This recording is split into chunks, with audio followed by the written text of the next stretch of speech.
after knocking off the #1 seed Texas A&M last weekend.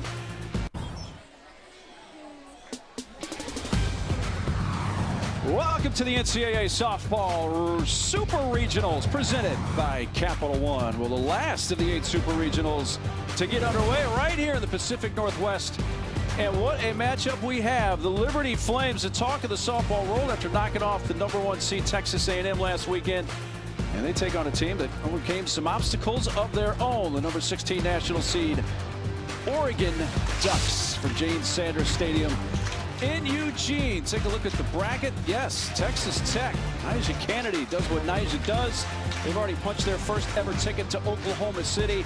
And the winner of this regional, Super Regional, will take on UCLA's Southern California Super Regional winner in Game 1 in Oklahoma City. Great to have you with us, along with former Purdue head coach Carol Bruggeman. I'm Mark Neely. Everybody wants to know, when's Liberty playing again? It's happening right now. Stay with us. It's going to be fun. What they did last weekend was incredible, beating Texas A&M. This is the most intriguing Super Regional matchup. Liberty is in this position because they can hit and they have grit. And the higher the stakes, the tougher the competition, the better this team performs. They showed no fear going into College Station and defeating the #1 seed in dramatic fashion, hitting several home runs to win the regional. This team does not give up when the going gets tough and showing lots of emotion. Earned a trip to Eugene and their first ever Super Regional. Yeah, the Liberty Flames getting rid of the #1 seed. First time this has ever happened in a Super Regional. And this team is not done. They believe they can punch their ticket to the Women's College World Series. Well, Oregon needed 2 wins over Stanford here last Sunday to make this their 11th Super Regional appearance. And the Big Ten regular season champs kind of flying under the radar. They do so much well. They are such a balanced team, using a dynamic combination of speed and power up and down the lineup. They can score runs quickly and light up the scoreboard throughout the game. The Ducks also have shutdown pitching in the circle, which gives opponents limited opportunities to score. And Oregon has a defense that not only makes the routine plays, but also can make game-changing plays all over the field. Oregon is the only team in Division I ranked in the top 10 in scoring, ERA, and team defense. And being elite in all 3 areas means they have the ability to take over the game and really win in a variety of ways. Now the wait is almost over. For the first time, by the way, in the 20-year history of the Super Regional round, you have 2 50-win teams competing for the right to go to the Women's College World Series. Well, one other area that Oregon ranks in the top 10 nationally is in attendance. And the Jane is the place to be on this sold-out Friday night in Eugene. First pitch straight ahead.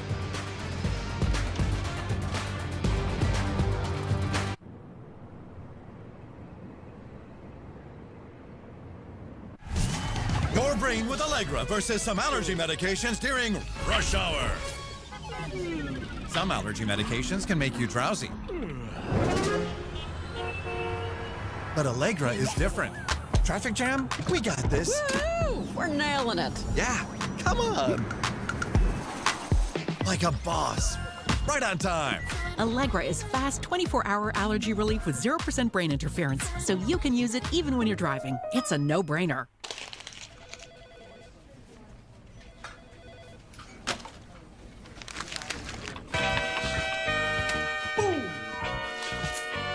Hello? I wish I was a little bit taller. I wish I was a baller. I wish I had a girl with a Why do we shoot baskets with paper balls? For the same reason we play scratchers from the California Lottery, because a little play can make your day. The UFL is the spring football league. More of what you love. The atmosphere, the intensity. Oh, my. Must see for every football fan. The United Football League. All season long on ESPN, ABC, and ESPN+.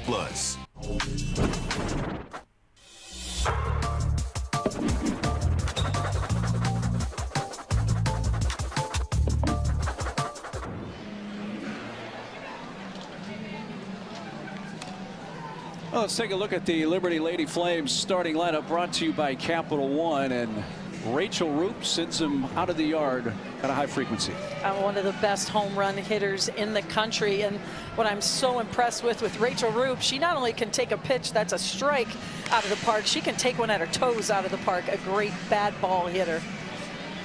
She's going to face the ace of the staff for the Oregon Ducks. What a season it's been in her first year in Eugene for Lindsey Grind. 28 wins on the season. She has been the workhorse for Oregon, arguably the ace. You look at those number of strikeouts, top 15 in the country. She is full of emotion and energy, and this team feeds on that from Grind in the circle. And you're going to see her. She is a power pitcher, throws in the upper 60s consistently, really works a rise ball, screwball, changeup combination. And we just talked about it, that high energy and emotion she brings in the circle really leads the way for the Ducks. Every seat here at the Jane has been sold out for the weekend. If we go to game 3, those seats already sold on Sunday. 2,500 plus here on a gorgeous Friday night in Eugene. Clear skies. Don't want to jinx it, but no threat of rain at all. The sun's out here. Temperature nice. And it's here. Game time. Liberty, Oregon. The Super Regional from Eugene. First pitch on the way. And it is a strike, and off we go from the Pacific Northwest.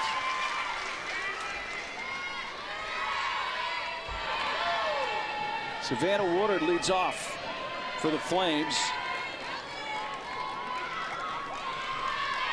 An Alabama transfer. Sends that in the air towards fairly deep left field. Battling the sun. Paige Dorn is there. I should say Kai Lushar there to make the catch. Battling that sun for the first out. And that's a big out for Oregon. Savannah Woodard, a triple threat. Very difficult to defend. Also has good speed. That's a good start for the Oregon Ducks. Yeah, that sun a bit of an issue in left field right now. Left fielder basically looking west-northwest. We've still got a good hour and a half or so of daylight left out here on the West Coast. First pitch strike to Rachel Roop. You see the shadows as well. Kind of a sunny spot in the middle of the dirt diamond. And shade on the edges. That ball's skied high but foul.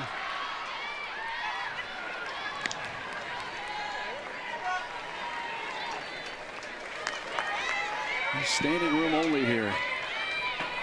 23 homers for Rachel Roop. Leads the team in most every offensive category.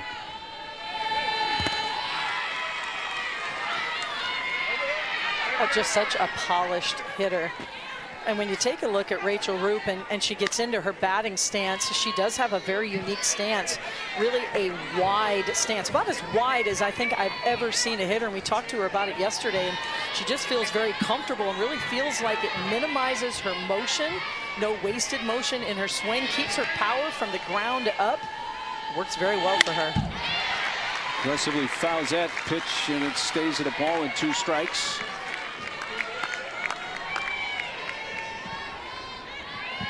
First team All-Conference USA. In fact, Conference USA Player of the Year this year.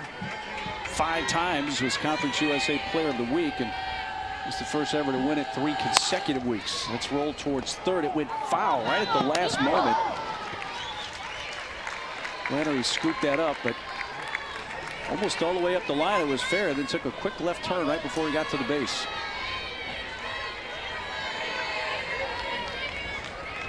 Well, that's something you don't see often from Rachel Roop. Typically hits the ball in the air. She just gets great elevation in her barrel.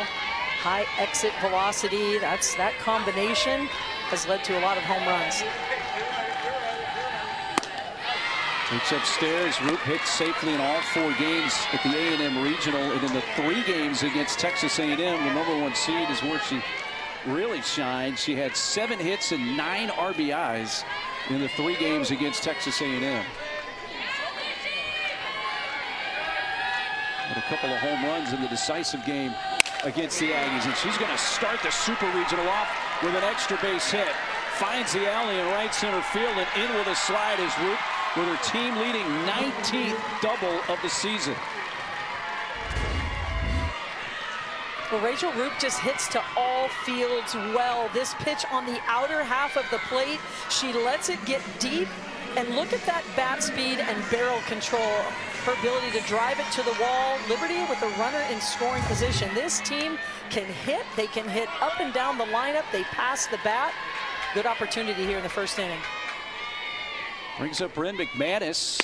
A little bit of a homecoming for Bryn, at least for the state of Oregon. She is from McMinnville, Oregon, just a little up the road towards Portland. To McMinnville High School.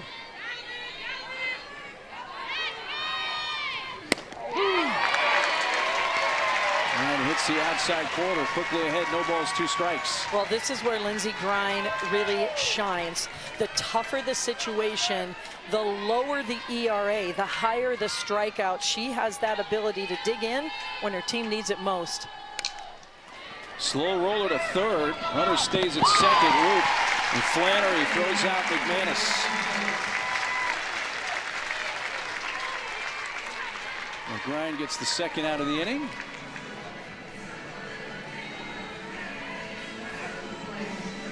And with 2 outs, that's going to bring up the cleanup hitter for the Lady Flames, Lisa Hinault, the DP.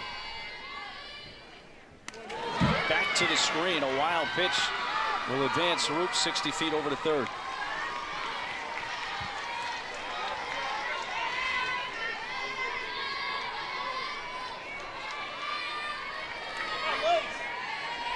Roop doubled with 1 out. She's at third with 2 outs.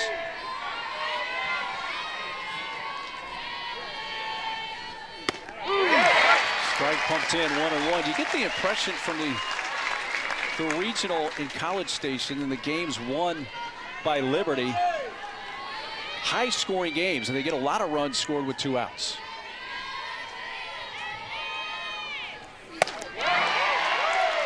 Now that's a team who just knows how to grind when it matters most. It's just determination, that 2-out hitting, big 2-out rallies. It's being able to put the ball in play. Upstairs from Grine, 3 balls and a strike.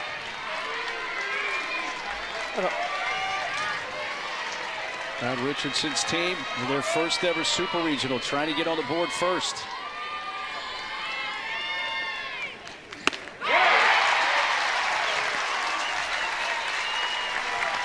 Well, that's just pure power, and that's what Lindsey Grine can do. A little bit of upspin on the ball. It's got a late break. She gets lots of swings and misses on that pitch.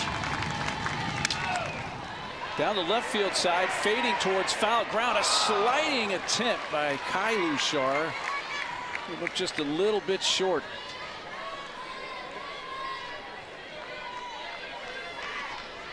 Yeah, didn't seem to really get a good jump on that ball. You mentioned it, Mark. The sun really tough out there, and right off the bat, Lushar did not read that well. Took her a little time to get her feet moving. And she's shading her eyes with her hand as well as wearing the sunglasses out there in left field. Another 3-2 from Grine.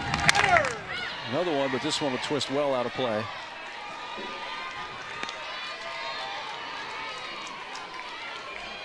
Well, this would be a huge momentum shift for Liberty if they can get it on the board in the first inning. Lindsey Grine's ERA in the first inning, one of the best in the country, 0.47 on the season. That's foul right at home plate. You can see the catcher, Cox. You didn't know if that ball was popped up or hit the ground. It was right in the dirt in the batter's box. 9th pitch of this plate appearance for Hinault coming from Lindsey Grine. This one twisting back. It will reach the seats. Didn't get in by much, just a couple of rows. And Hinault getting a lot of faith from head coach Dot Richardson to hit in the cleanup spot. She's had good at-bats all season, just 50 at-bats coming into this game, but she trusts Hinault, putting her in the cleanup spot.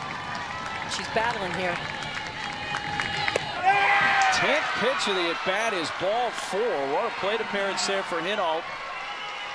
to work a 2-out walk, and the Lady Flames have runners at the corners with 2 down. Just good plate discipline from Henault. Fouled off a few pitches. Never got a pitch she could really drive, but was able to hang in there and keep the inning alive. This is what Liberty does. With 2 outs, they're able to elevate, keep those innings moving, have quality at-bats. We saw it all weekend in College Station. No doubt Richardson in her 12th season as the head coach of the Liberty Flames has taken them to their first NCAA Super Regional appearance. This year's Conference USA Coach of the Year. She also won Coach of the Year a couple of times when they were in the Atlantic Sun, when they were in the Big South. Whatever conference they've gone to, at some point they've anointed Dot Coach of the Year like they did this year in Conference USA. Well, head coach Lucy Lombardi had a visit out to the circle to talk with Grind, and now we're ready to resume. KK Madry at the plate.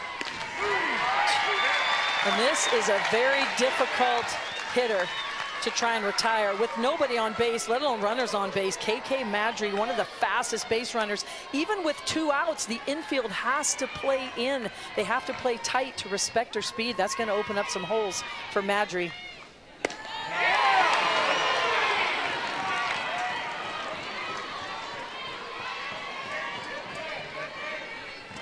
.412 batting average for Madry, leads the team. Of course, somebody you want to keep off base with 50 steals. Check swing, throw down to second, goes all the way through. Root coming home, is now hung up. Throw back to third, and she's tagged out. Base running error there. We've got a late start after the steal by Henault, and the side retired. Oregon Ducks, one of the best defenses in the country. Show you why. They shut the Liberty threat down.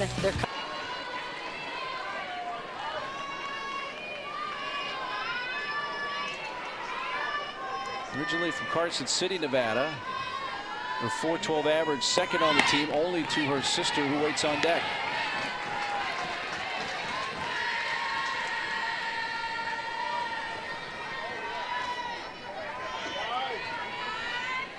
Escobar's a power pitcher, comes at you hard in the zone, 68 miles an hour, has an elite changeup, but all of her pitches have a little bit of upspin on them, little rise ball, little curve ball, everything has that little upspin, and so she creates a lot of fly ball outs, a lot of swings and misses off that upspin.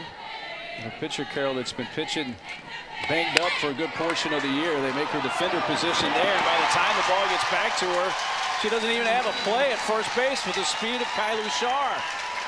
I was about to say she's been dealing with an Achilles injury, but it didn't matter if she were 100% healthy there. She wasn't going to get it out at first base. And how much fun is it to watch Kylu Shar? Just beats the ball into the dirt, angles her bat down, puts the ball in the dirt, and it is a foot race, and there's not many people in the country when you have to take a step or two to field the ball that can throw out Kylu Shar.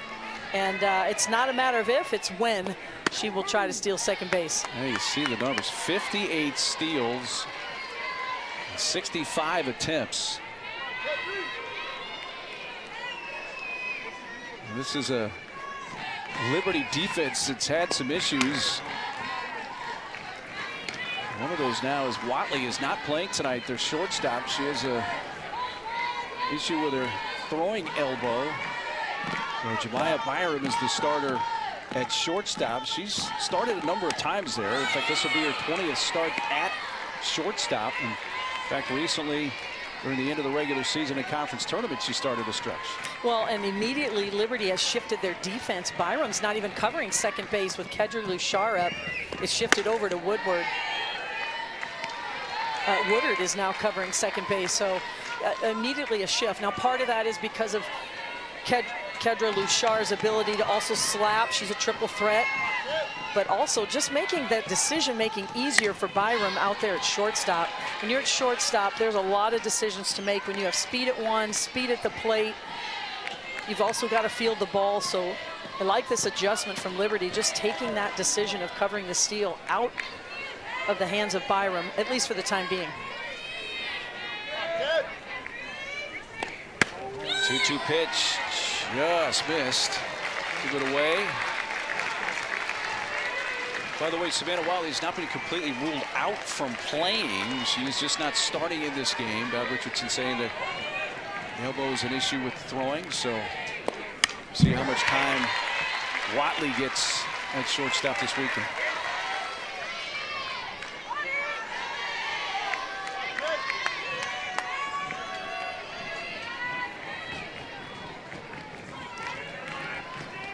Eighth pitch of the at-bat to Kedri Bouchard.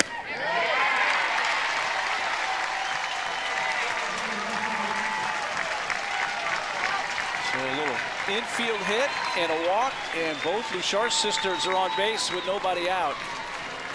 Couldn't be a better start for Oregon, having the speed of the Bouchard sisters on base, nobody out, the heart of the order up. But this Liberty team, they just don't flinch, Mark. They don't flinch. They have found a way out of these sorts of situations. And where you would normally find Riley McCoy in the batting order, she's not playing. Ake getting the start at first base and batting in the 3-hole here.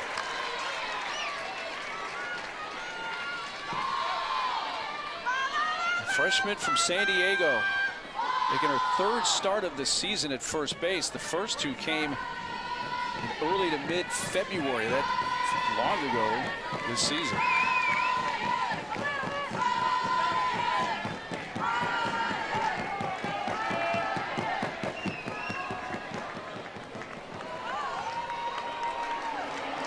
Casey Fagan is going to come out of the dugout.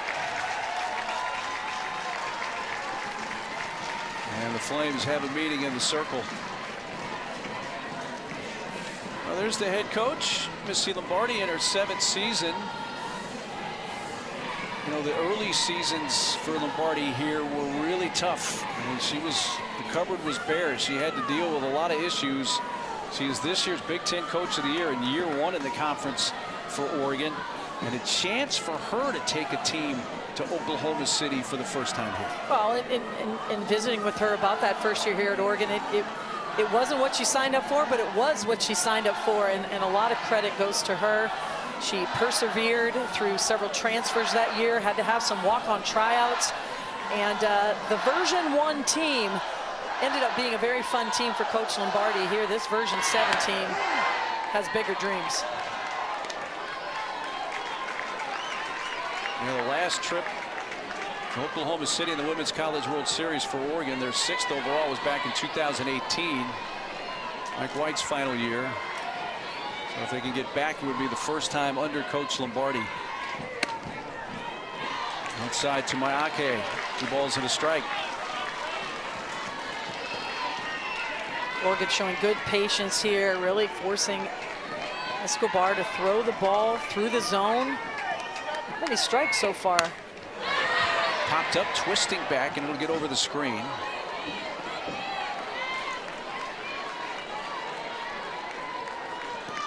And one of the great coaching jobs for Missy Lombardi came in that last game when McCoy got hurt. Came off the field, so she had to address her team, and she said, hey, she walked off the field on her own. She's going to be okay, but now you got to play for Riley. It's a bouncy ball towards short. Byram goes to second, gets it out there. Byram took a look, was reading the hop, decided not hard enough to get 2, so she backed up to get a cleaner hop and got a force out at second base. Just reading that hop. Look how deep she's playing. This ball is just beat into the ground, and it's all about footwork. Even though she backed up on the ball a little bit, which is not ideal, her feet were chopping. Her feet were moving, and that allowed her to stay in rhythm and get the out at second base. So Byram handles the first chance hit her way.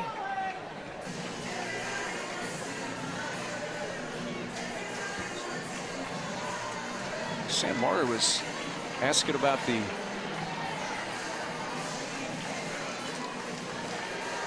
play at second base there. Appeared that way, not sure on the safe out call or just on the bobble. It wasn't really sure. They're still kind of having a conversation. And yeah, they're talking about she and Coach Lombardi.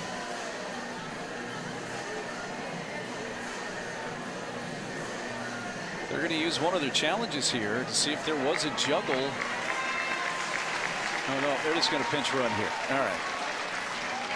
So they're going to run for Maake. Bring in Reagan Legg.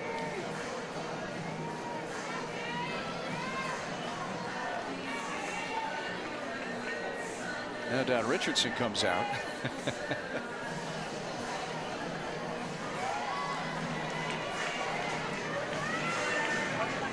So dot in the ear of plate umpire Matt Dial.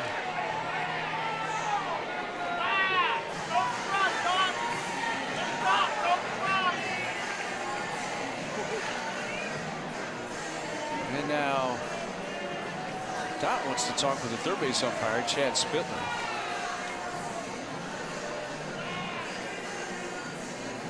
That didn't seem like that last play was very complex or controversial, but it's led to a lot of dead time here. What's going on? It sure has. And you know what the result is, Mark? We have an out at second base and a pinch runner at first. Yes. Here we go. We could have done that in a lot tidier fashion. But here we go. First and third. With only one out for the Ducks, and the cleanup hitter at the plate, Paige Sinicki. And they're going to let the runner take second. They completely vacated. They had the wheel play on with the shortstop. Byron coming over to cover third in case they were going to throw down there. So an uncontested swipe a second for Legg. Now here's the squeeze. Shovel home late. Everybody's safe. Nobody covering second. And down to second goes Sinicki.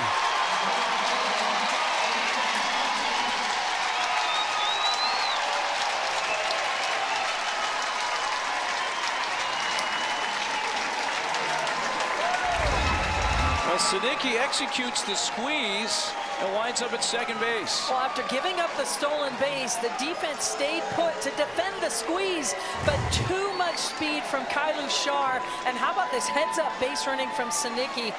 Even though everyone in the ballpark thinks this is a good time to squeeze, you've got the fastest base runner, arguably in Division I at third base. When you can angle down the barrel and get the bat in front of the plate, put it in the dirt, take your chances on Kylu Shar beating that out, you're going to do that every day. Just great execution from Oregon on getting the bunt down and also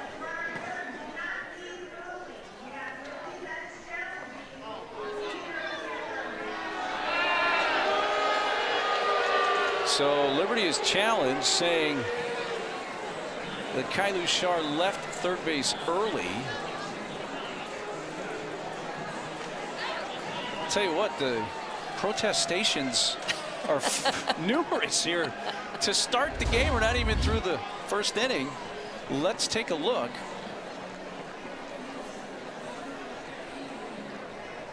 I didn't see it there, did you? I didn't see it there either in real time there. You know what's interesting here is you, yesterday, when we're chatting with Kylu Shar, specifically asked her, what do you key on to get off the base quickly with the pitcher? And she just kind of said it was a rhythm thing. It's a rhythm and a tempo. I was shocked. Usually players watch the front foot, the front heel of a pitcher, or is the ball in the top of their circle. They have some sort of cue. But Kylu Shar, one of the most prolific base runners in the country, she just gets her rhythm down, gets a feel in the pregame, and as soon as she's on first base. But that certainly was not egregious with the first look we had there. And a lot of times with a runner at third, when the squeeze is on, you are going with the pitch, but you're going enough where if the ball is popped up, you know, you can still get back. But they're taking a good look at this. We'll take another look here. You're not watching Kylu Shar's motion. You're watching when the ball is out of the hand. And look, her foot is clearly on the base, Mark. No doubt. I don't think this will be overturned. I think Oregon's run will stay on the board. And it will cost Liberty a challenge. One of two they have. This has gone to the centralized replay system in Pittsburgh. But that look that we just showed you slowed down, there is no way this call is going to be overturned. So Oregon is the team to grab the lead. I appreciate Kylu Shar with the green shoes. Makes it even easier to see that. A full house here at Jane Sanders Stadium. All right, the look we just showed you was definitive. So it really shouldn't take much longer here.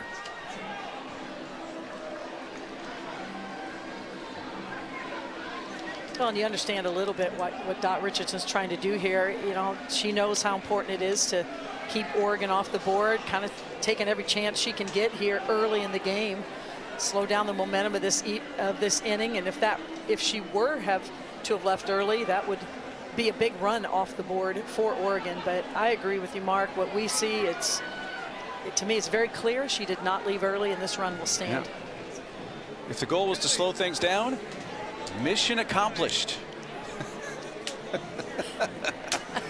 Oh, brother. All right, this call should be upheld.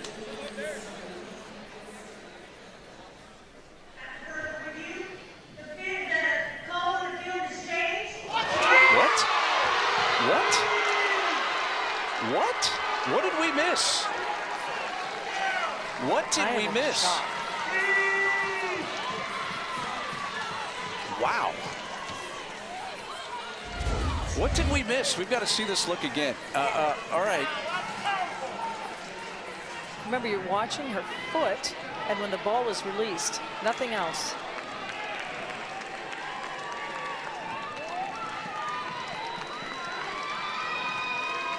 The foot is still on the base there, is it not? The ball's out of the hand. What it looks like to me.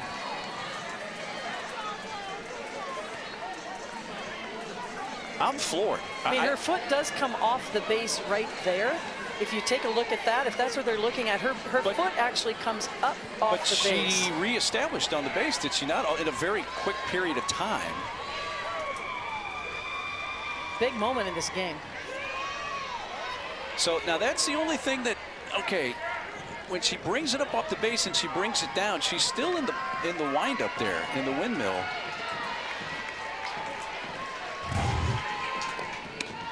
So it's still a scoreless game here.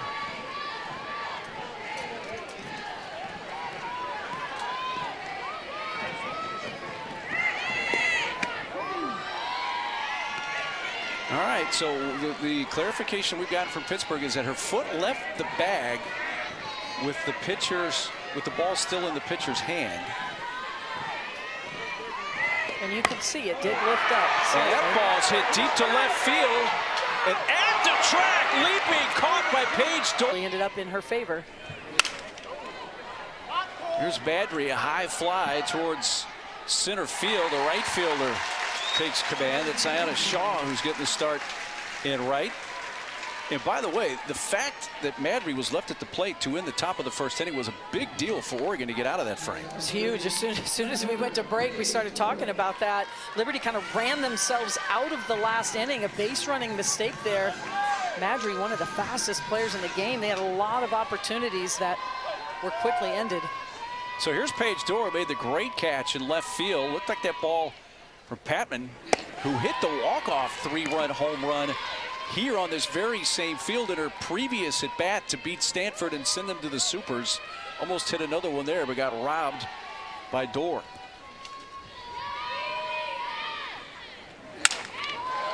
That ball's whacked towards left center field, and it's Kendry Luchard this time with a tumbling grab.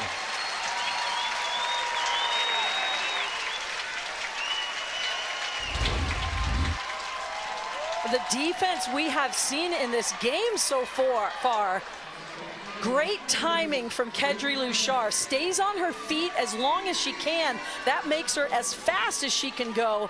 And at the last second, times it, leaves her feet, extends her arm. Doesn't get much better than that.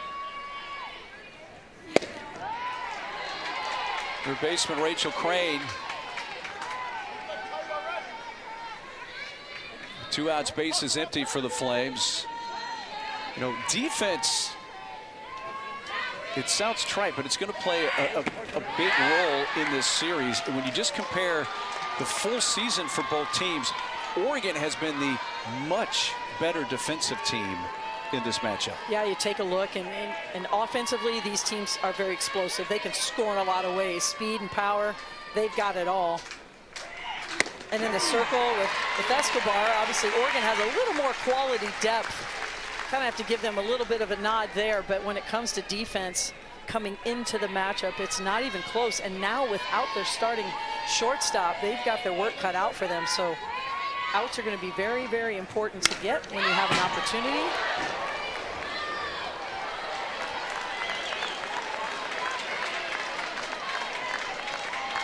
And that's why catches like we just saw from Kedri Richard, this Liberty team can score in bunches. They have the ability to hit home runs through the lineup.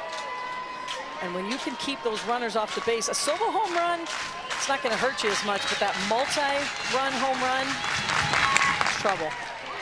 That's foul. Foul ball right near the bag. It went foul. Plate umpire there to make the call. Quick call by Matt Dial.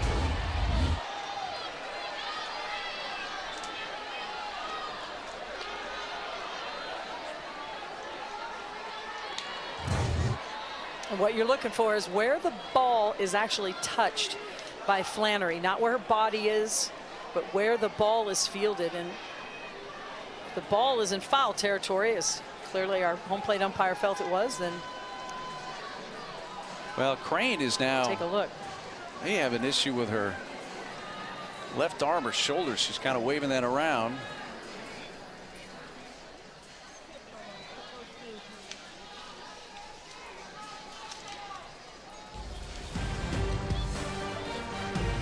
Well, the Women's College World Series returns to Oklahoma City. The action begins less than a week from now, Thursday, May 29th, noon Eastern, live on ESPN. For more info on this year's Women's College World Series, go to NCAA.com, your online home for all 90 NCAA championships. And Crane says she's ready. The 2-2 from Lindsey Grine is way upstairs.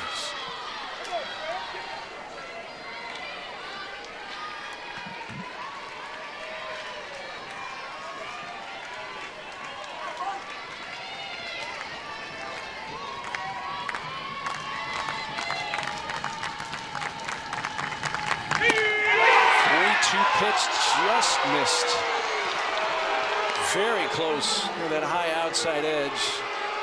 And the second walk issued so far tonight by Lindsey Grine. A little smile on the face from Lindsey Grine. That pitch was close, but Lindsey Grine has worked herself into some unfavorable pitching counts. She's been pitching from behind a little bit more than she usually does, and when you find yourself behind, you leave it in the hands of someone else. She typically works from ahead a little bit more. She needs to make that adjustment as the game progresses here. Catcher Savannah Jessie. Looks apparently a little hair inside for ball one. Jessie, who had a huge home run in the decisive game against Texas A&M. Her home run tied the game at 3 in the top of the 6th.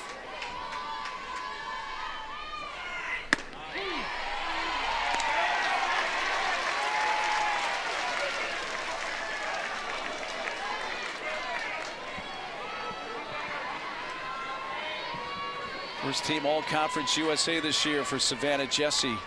Trying to keep this top of the second alive for the Flames. Tell you what, this crowd of 2,500 plus is not happy with the calls they're getting or not getting at this moment. Usually, you know, it takes an inning to kind of establish the strike zone for pitchers, but this has gone into the second inning here, really on both sides. Both pitchers. You know, saw that with Escobar as well. Just some really marginal pitches.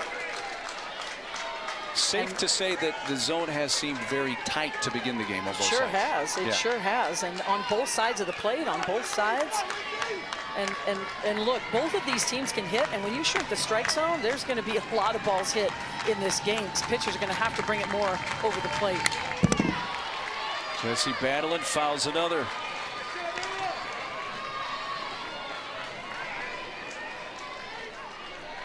But this is where I'd like to see Grine go more to her off-speed pitch. If that high velo pitch isn't being called and you're just struggling a little bit to make those adjustments, she's got that in her pocket. I'd like to see her use that a little more.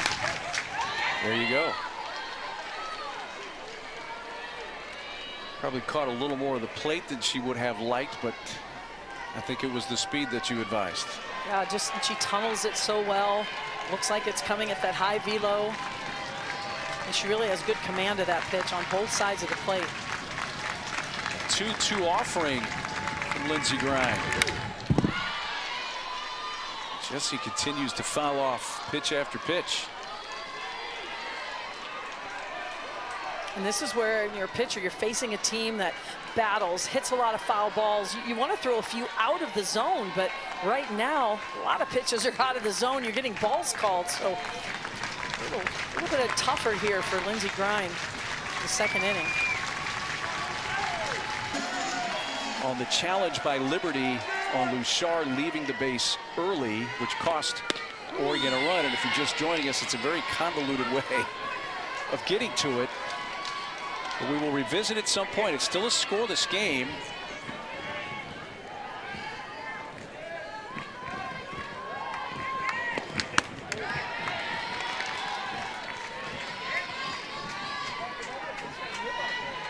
Patman leads off.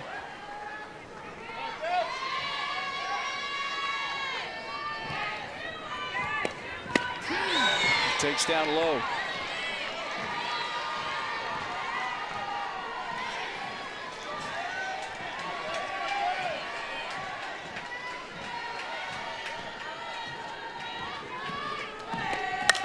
Ground ball towards the middle. Backhand stop, turning, throwing, dug out at first base by McManus. Savannah Woodard making the play. The first out of the inning. Well, defense starts with your feet, and Woodard has to move to this ball to her right, and you have to make a decision. Do I backhand this ball and commit to it? Do I get in front of the ball, field in front of my body? She makes that decision early, gets her glove to the ball, plenty of time to make the throw.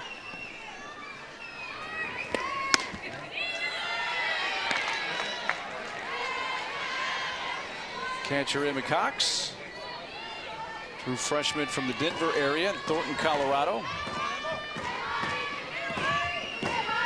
Just a little bit of time with injury this year in her freshman year.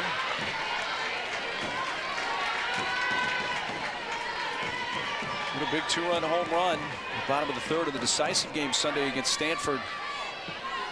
Cut the deficit to 7-5. We'll go on to win 10-7. That's going to find the seats.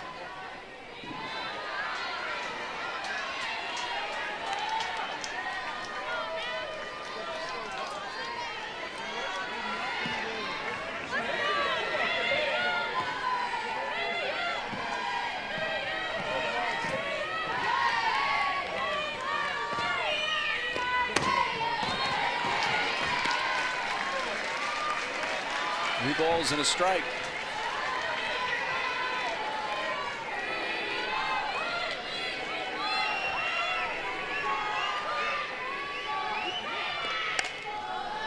Jammed her, and another one lifted foul. Escobar really working that arm side right now, so the right-handed batters, that rise ball that she really throws at all different levels is coming inside, and Oregon having a tough time barreling that ball up. I look for them to move away from the plate a little bit, keep their hands in, open their hips. Ooh, that one ripped foul right over by the Oregon third base dugout.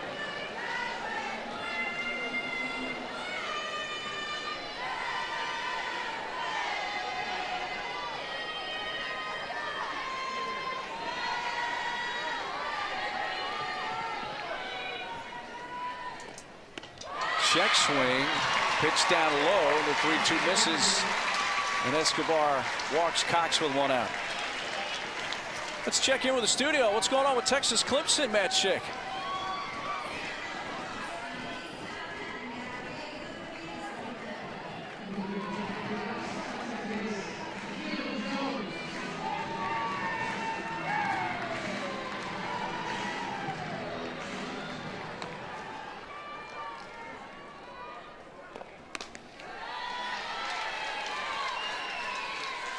Matt, appreciate it very much.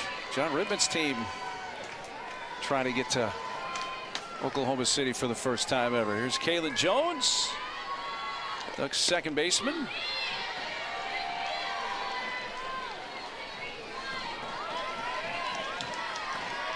Scoreless game here, bottom of the second.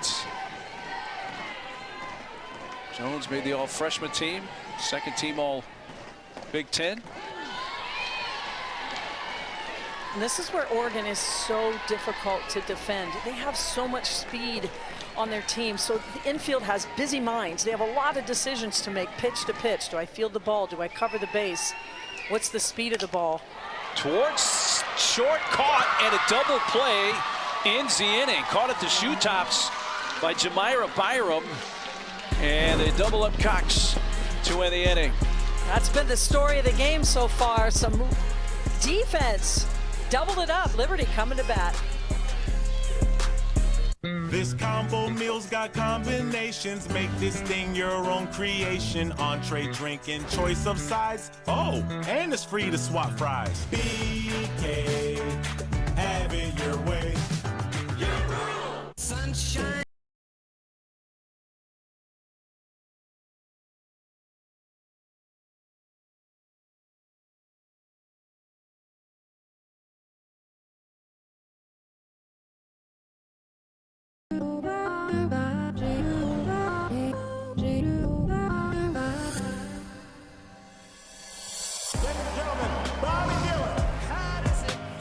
When the monsters come, all you can do is scream.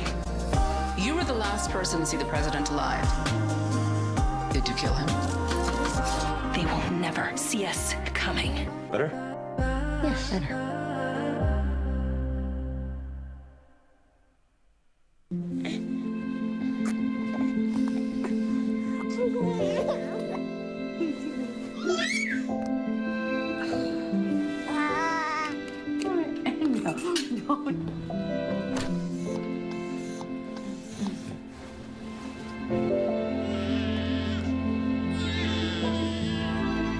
This is not just a pharmacist. You could try this. Yeah. This is another woman who gets it. We were 1 out away from Super Regionals last year. The Bulldogs are gonna walk it off in Athens! There are a lot of players here who realize we've tasted it. So the appetizer, it's time for the entree. Group drills this. Gone! We want to win the World Series. Do we want to be #1 in the nation? Absolutely. Liberty knocks out the #1 overall seed. In order to be there, you got to play the best, and that's our goal. That's Liberty softball.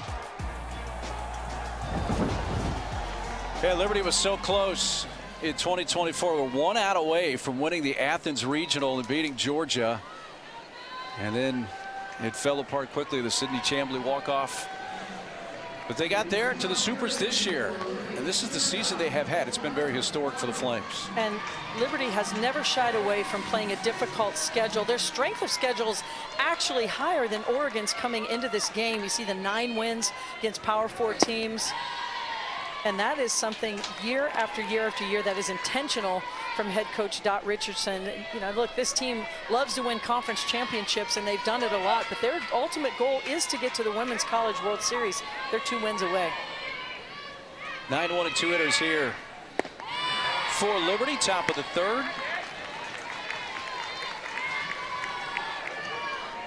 And Lindsey Grind continues to fall behind, and her catcher Emma Cox is going to go out and talk to her. This is the 5th straight batter that she has started with a ball, and so she has been pitching from behind. And every pitcher out there knows when you pitch from behind, you got to give in a little bit, come over the plate, and against a team like Liberty, they will make you pay.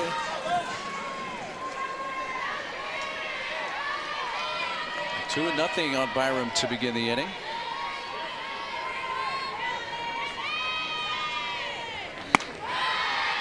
Jamia playing because of the injury to Savannah Watley, right elbow, throwing elbow. It happened in that final game at Texas A&M.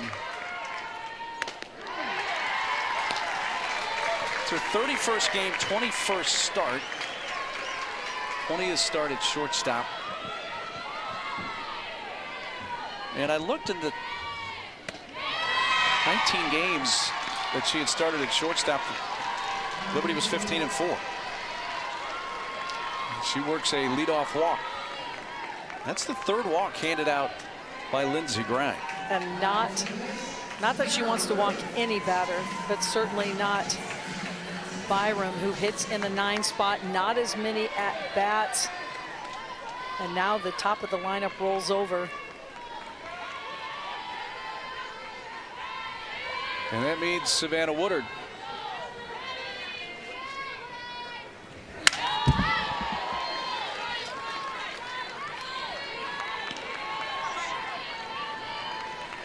I mean, to me, Woodard is the engine that makes this Liberty offense go. She is a true triple threat. She can bunt her way on base, she can slap, she also can hit it over the fence. So tough to defend. And her mentality this year is one where she kind of has gotten out of her own way. You know, she used to get in her own way, get too emotional, get too upset if things didn't go her way, and self-admittedly. And this year she's been able to stay calm, keep those emotions in check, having a great season. She told us yesterday, her exact quote was, "I stay out of my own head better." Woodard, who spent 3 seasons at Alabama, really in her 3rd year with Liberty, but missed all of last season due to injury. Takes low from 0-2 to 2-2 on Savannah Woodard.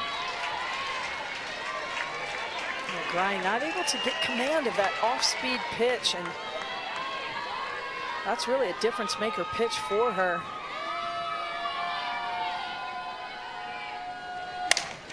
Towards third, foul. Flannery giving a chase.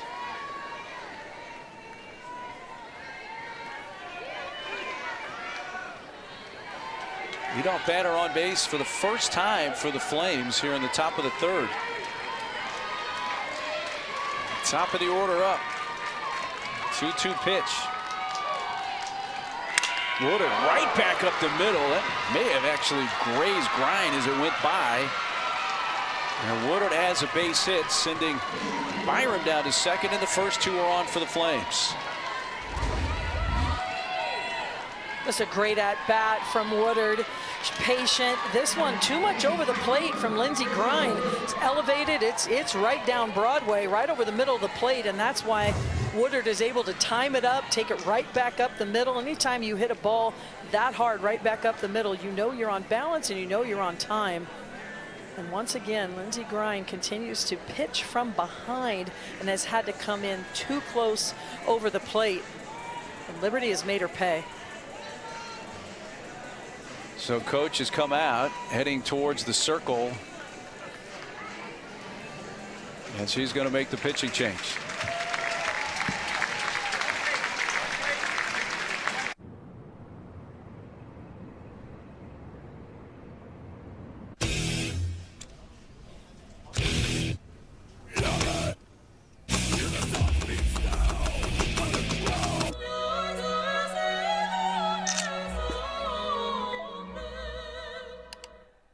The road to the Women's College World Series heats up as softball's elite look to punch their ticket to OKC.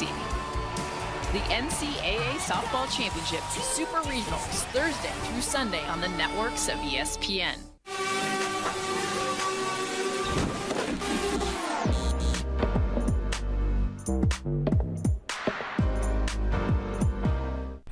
You might be dreaming of ending the drought. You might believe good things come in threes. All that matters now is winning this game. The Western Conference Final continues.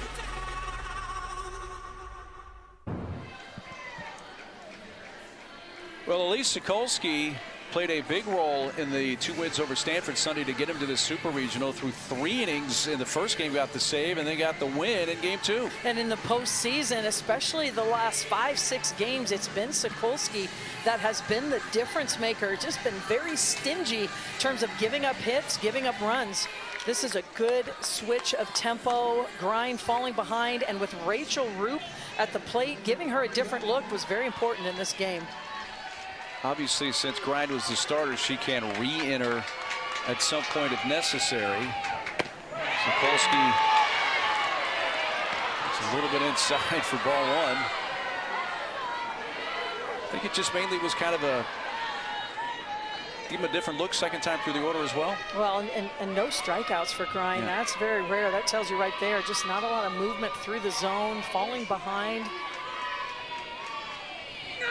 I mean, we got a pitcher that falls behind us. Sokolsky has here very marginal pitches, very competitive pitches in the zone. But when you're facing a hitter like Rachel Roop, the last thing you want to do is fall behind the top 10 in the country in terms of home runs.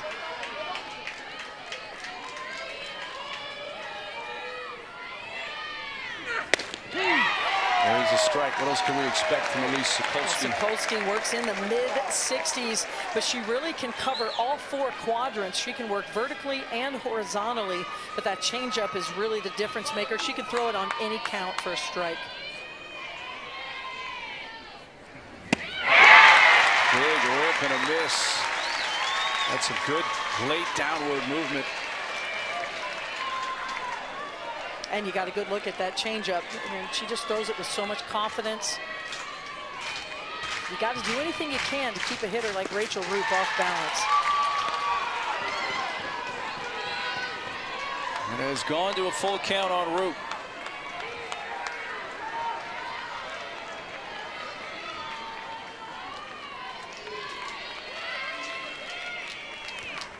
Roop hits it. That is fair, right near the bag. Out at third, out at first, double play. Well, Flannery heads up, knew she had a force at third. Touched the base with her foot to get the first out, and then across the diamond to get Roop. Just the ability to stop the ball. This ball is pulled hard. Rachel Roop rolls over the ball, tops it, but look at this play.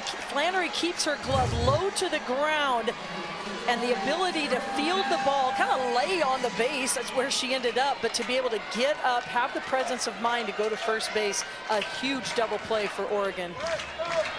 16th double play turned by the Ducks defense this year.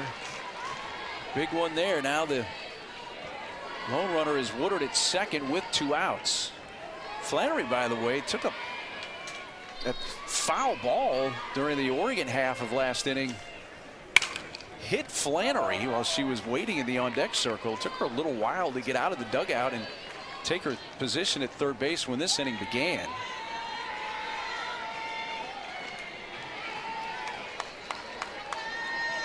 She got hit in the leg on a line drive that was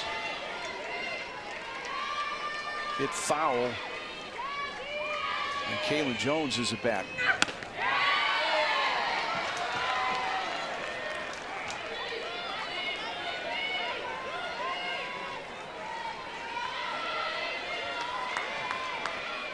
Bat is grounded out to Flannery at third, her first time up.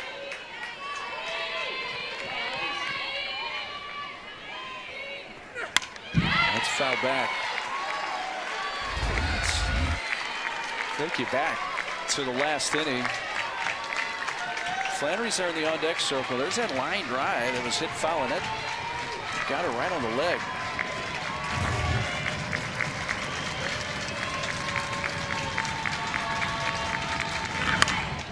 Shot foul.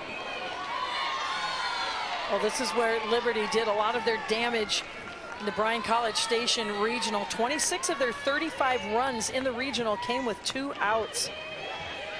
They're looking for a little bit of that magic right now.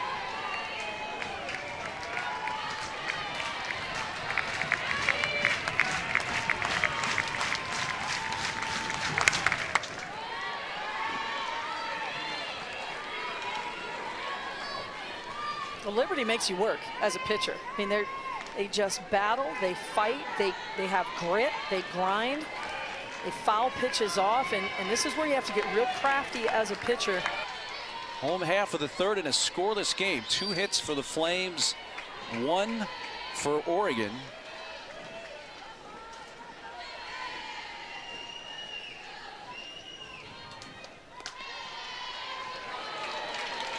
Two balls and no strikes. Elena Escobar facing the 8, 9, and 1 part of the order for the Ducks.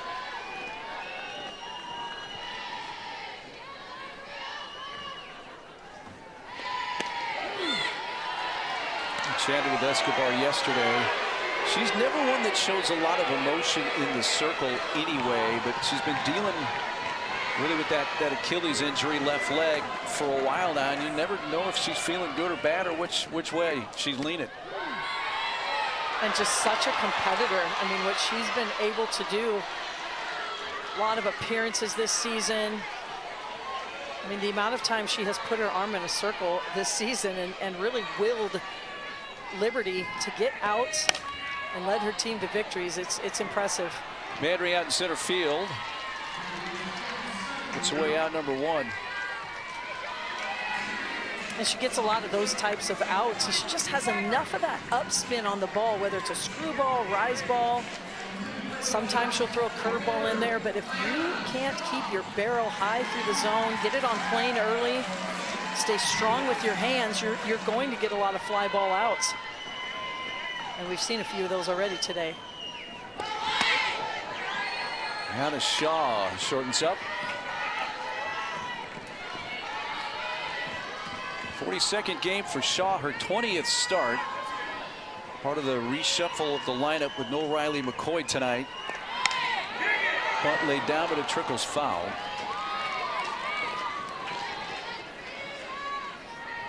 Well, Shaw, as you mentioned, not in the hitting lineup every day. A little more of a defensive specialist in the outfield than an offensive specialist, but she's in the lineup today. You mentioned it, Riley McCoy out, a little bit of shuffling with Oregon, but look how tight the outfield is playing. She does not have a lot of extra base hits on the season.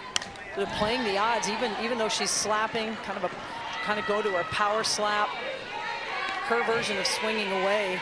The infield's tight, respecting her speed, but that outfield, they're playing the odds. Almost tempting Shaw to swing a little harder than she's comfortable. They're just shortening the whole field on her. On the ground out to short. Byram tried a backhand stab, but it went off the glove and high over her head. A tough chance for Byram. We'll see how they score it. Shaw is on. Shaw, by the way, that's her 58th at bat of the season. She's been hitting well over 400. Yeah, this ball is hit hard, but Byram gives up on it. Just kind of waves her glove at it. One more step to get in front of that ball. Even using her backhand would have had a better opportunity to secure the ball and throw over to first base. They score that an error. 10th error of the season charged to Byram. And the top of the order up, here's Kylu Shar, whose first inning trip around the bases was a very controversial one. This one is bouncing towards right center and may give the Ducks the lead. Shaw headed for the plate, she'll score. Kylu Shar in with a slide at third. An RBI triple, and the Ducks open the scoring in the 3rd inning.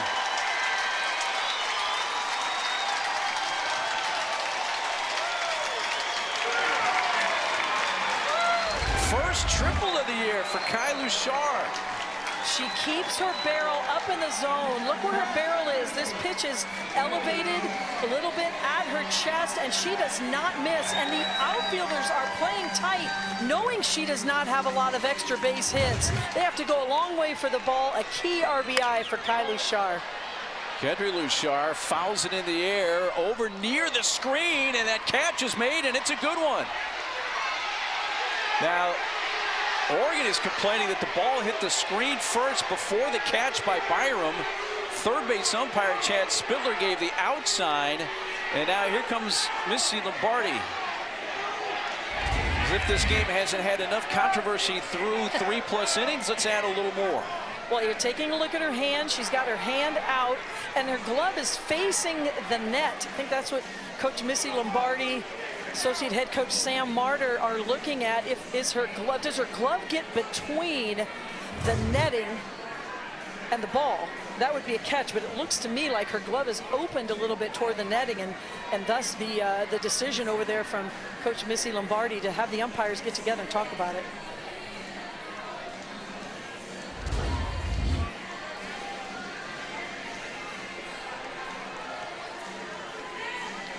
I mean, the ruling on the field is catch, and they're standing with that call. Coach Lombardi at this point has not challenged, but that may change. Nope, they're going to live with it.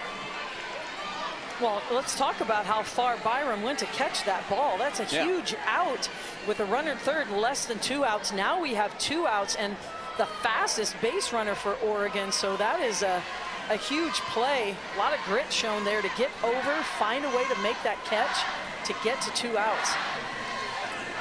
So an error charge to Byram earlier in the inning has allowed the first run of the game to score, which is an unearned run. And a fantastic play there that will stand now with that pitch, and that's up high.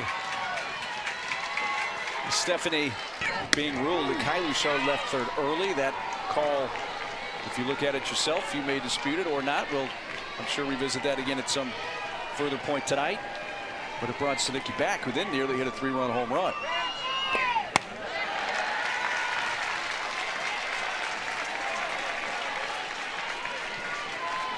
Three balls and a strike.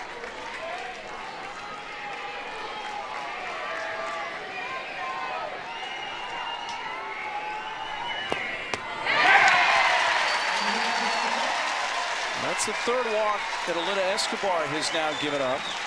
And it's extending the Ducks' third. Coming up on 60 pitches now in this game for Escobar.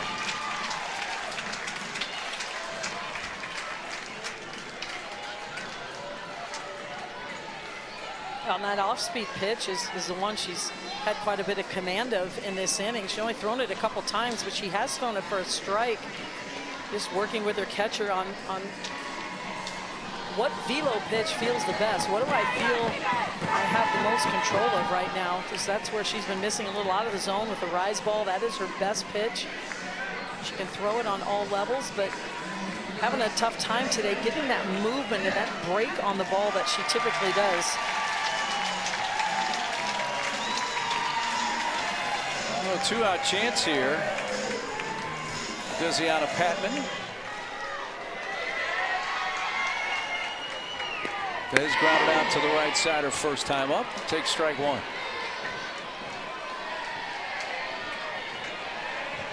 Fez, who had the 3-run walk-off home run to beat Stanford here on Sunday to send him to the Supers.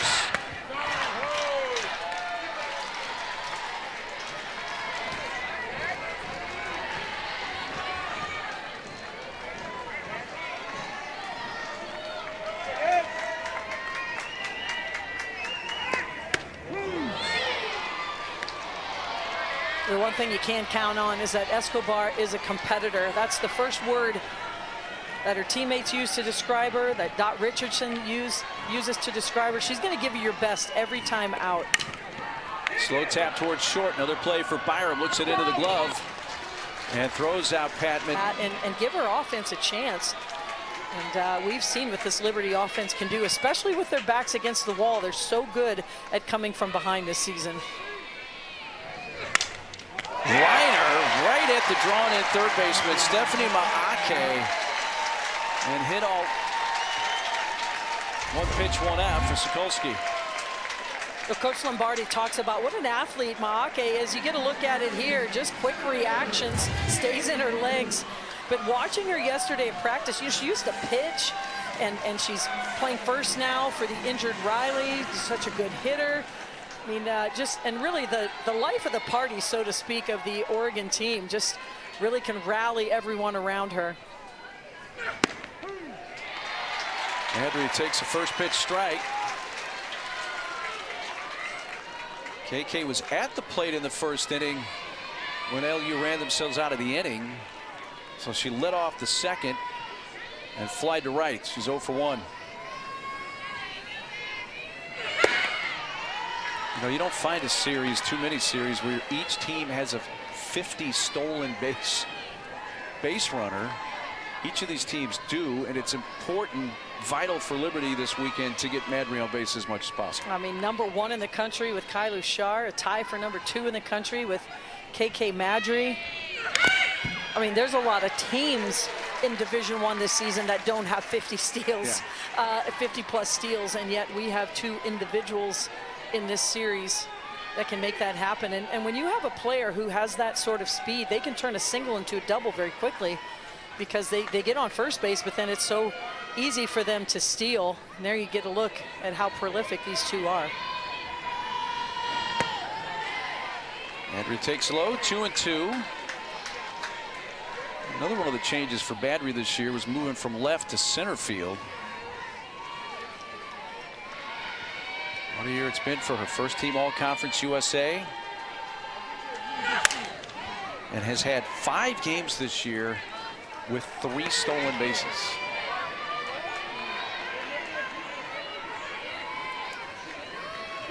I'm sure that scouting report on the Oregon side, a big point of emphasis is keeping this particular player off base. Without question. Slow ground ball, and they're not going to accomplish it here. On base is Madry. She puts the ball on the ground, even if it's softly hit. She's got a good chance to beat it out. Just so savvy with her bat. Typically goes to the short game, but she can also swing away. Stands up nice and tall, so she's able to stay at the top of that strike zone. Takes it right back up the box. Well, 50 steals. She's been caught 5 times. Now has reached base in 22 straight games. Paige Dorr, that's over the shortstop Sinicki into left center. Madry's off to the races. She's around third, and she is going to score without the throw to the plate. It's cut off by Mayake. Down to second goes Dorr with a double. And Liberty is on the board in the Supers. It's 2-1. KK Madry just floats around the bases. The minute this gets to the gap, she is thinking score. But this swing from Paige Dorr, the pitch is outside. She lets it get deep. A nice sliding play from Luchar out in center field to keep it from going to the wall, but it's already at the warning track. No chance to get the speedy Madry.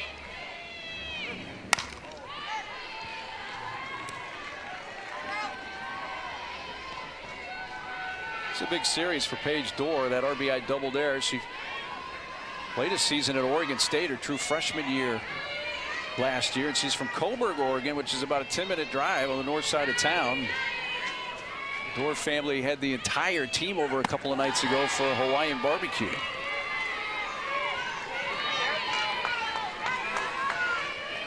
So homecoming for Paige Dorr, and she's driven in the first run of the Super Regional for the Flames.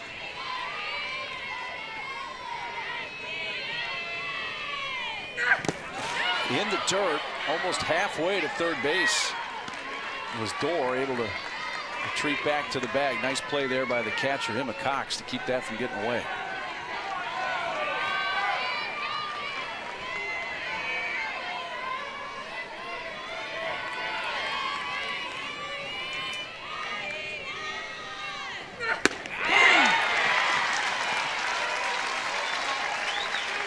That's what Sokolsky can do, really work both sides of the plate.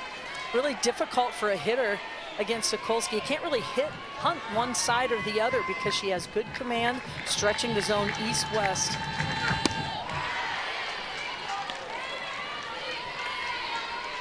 Potential tying run at second. 1 out in the Flames' 4th inning.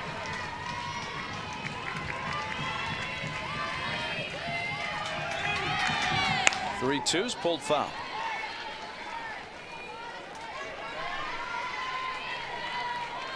I mean, I don't have anything scientific in front of me, but I would love to, I probably will, a little bit later tonight or in the morning. I bet Liberty doesn't have a lot of looking strikeouts on the season. I mean, they are up there with the bat off their shoulder and ready to dig in and fight off all sorts of pitches until they can find something to drive. Just really impressive offensive philosophy, and Sammy Fagan, the hitting coach, has done such a tremendous job with the team this year.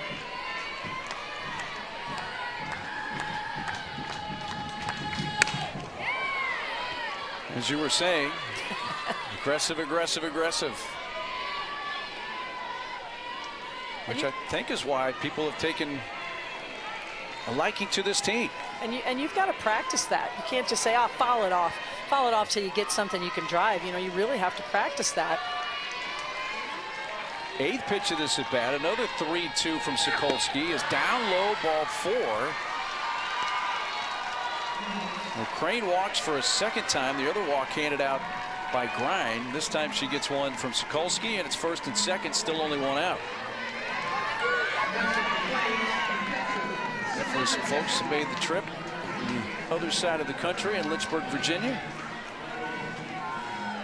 Melissa Lombardi out of the dugout. She wants to have a chat with her infield.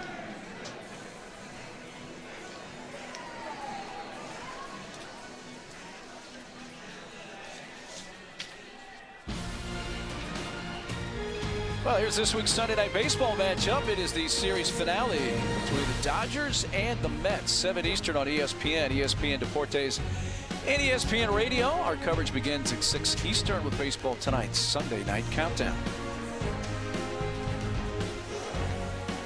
Game 1, this best of 3 Eugene Super Regional in the middle stages. Scoreless through 2.5. Oregon just scored 2 in the bottom of the third, one of those unearned. Either Spencer as well as the lefty Chambers are up in the bullpen for the Ducks. Flames have scored their first run in the Supers and have the tying run at second, potential go-ahead run at first for the catcher Savannah Jesse.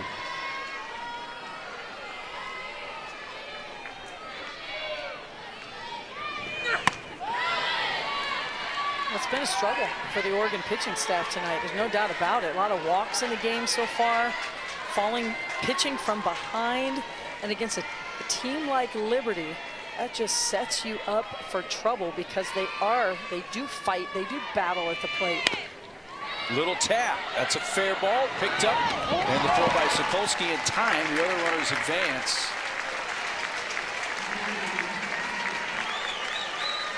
So the Ducks defense does get the second out, each runner moving up 60 feet.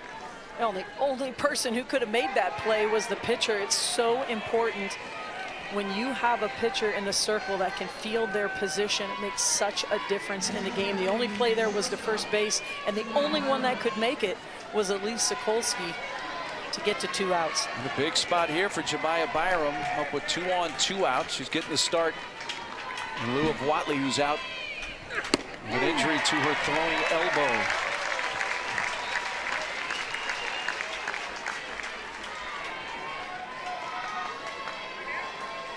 Walked in her first plate appearance an inning ago. Ground ball towards third. That's fair. There's been a lot of those tonight over there for Flannery, and she's been flawless. Throws out Byram to retire the side, and the Flames settle for 1. When we return, our chance to run down by Rachel Roop.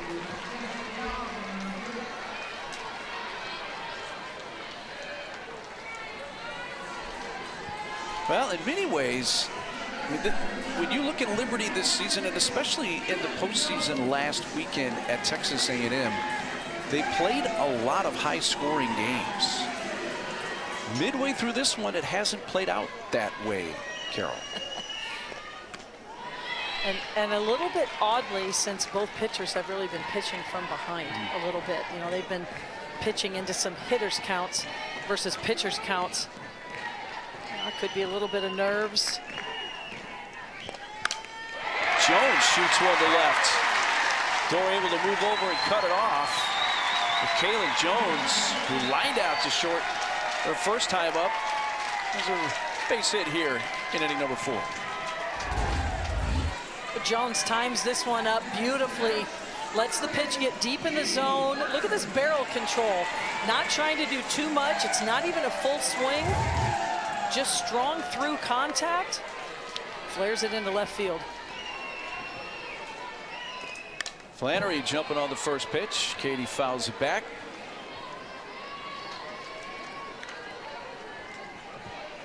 Katie fly to center in her only at bat. She has been very busy at third base.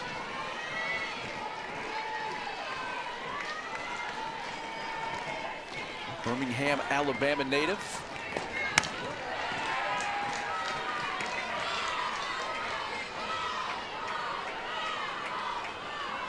Henry had one of the big home runs in the decisive game against Stanford last weekend.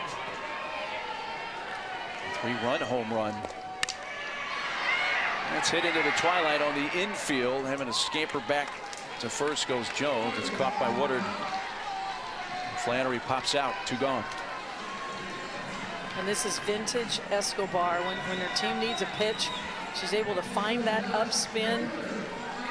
You look down and you see all the fly ball outs, and that's because of her ability to move the ball through different parts of the strike zone and have that late upspin break. 0-1 to Ayanna Shaw for Escobar, this year's Conference USA Pitcher of the Year.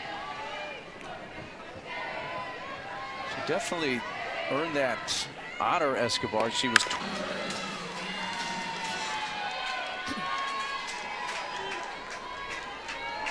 Woodard is fly to left, hit one back to the circle. It does so again there, and she's safe. Good play by Kayla Jones, who made it really close at first. Woodard, who's got good wheels, getting down the line. This is her second infield hit. Well, Sokolsky can field this ball, come up with a clean. She's going to easily get the out, but she squeezes her glove a little bit too soon. But look at the hustle from Kaylin Jones. Just attacks the ball, throws it on the run, does everything she can, but too much speed from Woodard. Potential tying run on board for Rachel Roop, and that's way high to the backstop. No chance for Emma Cox, and a wild pitch. And suddenly the tying run's at second with nobody out.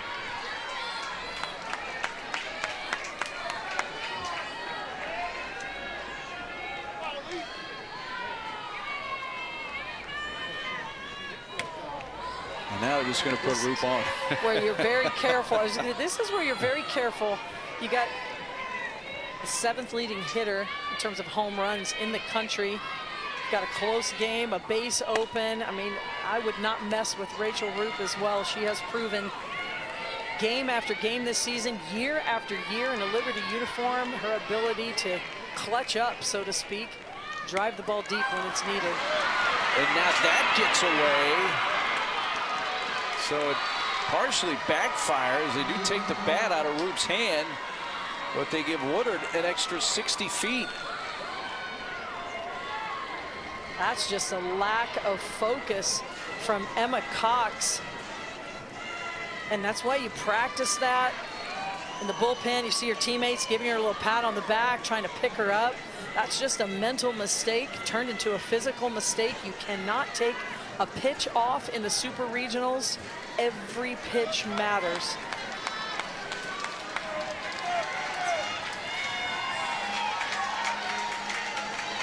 So first and third, nobody out. 2-1 Ducks, top of the 5th. And the Flames have the 3-hole hitter up, Bryn McManus.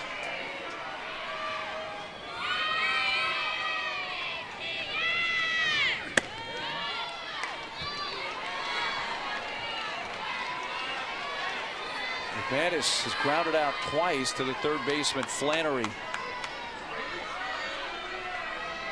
Another Oregon native back in her home state from McMinnville. McManus from McMinnville.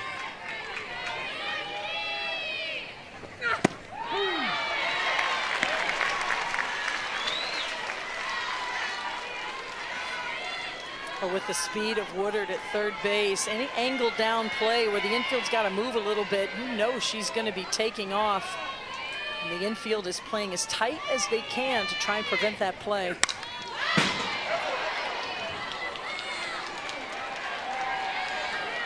Polsky gets ahead, a ball and 2 strikes.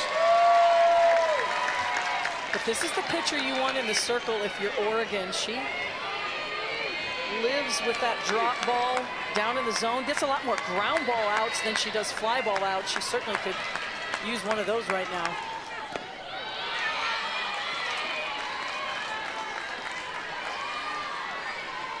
Two on McManus. Get a 3-run home run in the win over Marist to their first game of the regional in College Station. And with 2 on here. It's bounced up there. Good block by Cox there. Cox is getting a workout right now behind the plate. After that mental mistake, she's really locked in and making sure her body is in front of that ball, not letting anything get past. 3-2 pitch on the way. And strike 3 call on the outside corner.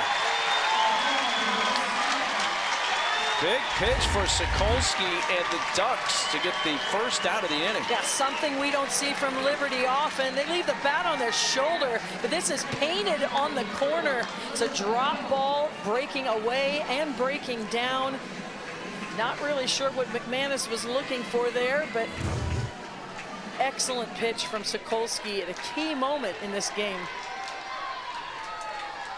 Sends up the DP, Alyssa Hinault.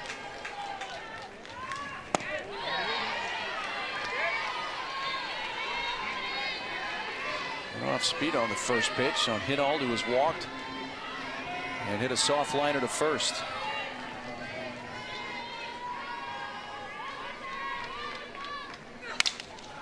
Hinault, fairly shallow left, catch made.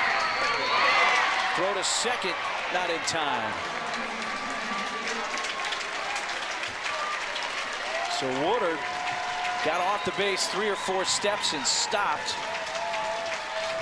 And enough to allow Root to go to second, but the Oregon defense gets the second out on the fly ball. And that was good base running from Root to tag and watch the release of the throw to get to second, but really surprised she wasn't really down to second base with all the balls in the dirt, you know, in the previous batter, but now they do have 2 runners in scoring position. And a big spot here for Madry. 1 for 2. She has scored the lone run for the Flames.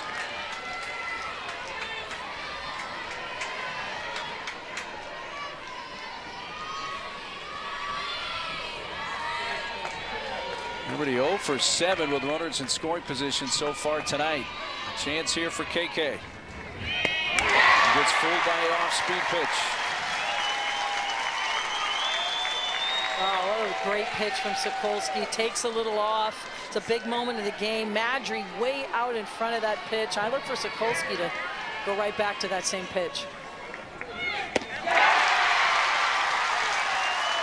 The soothsayer Carol Bruggeman is right as usual, and it's 1-2. Will we see 3? I was going to ask you, is there a chance? You're telling me there's a chance.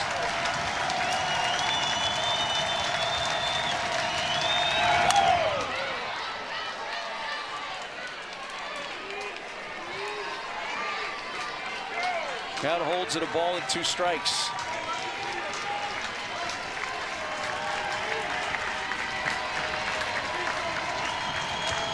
Two-1 game in the 5th. Game 1, best of 3 from Eugene, and a sold-out house at the Jane.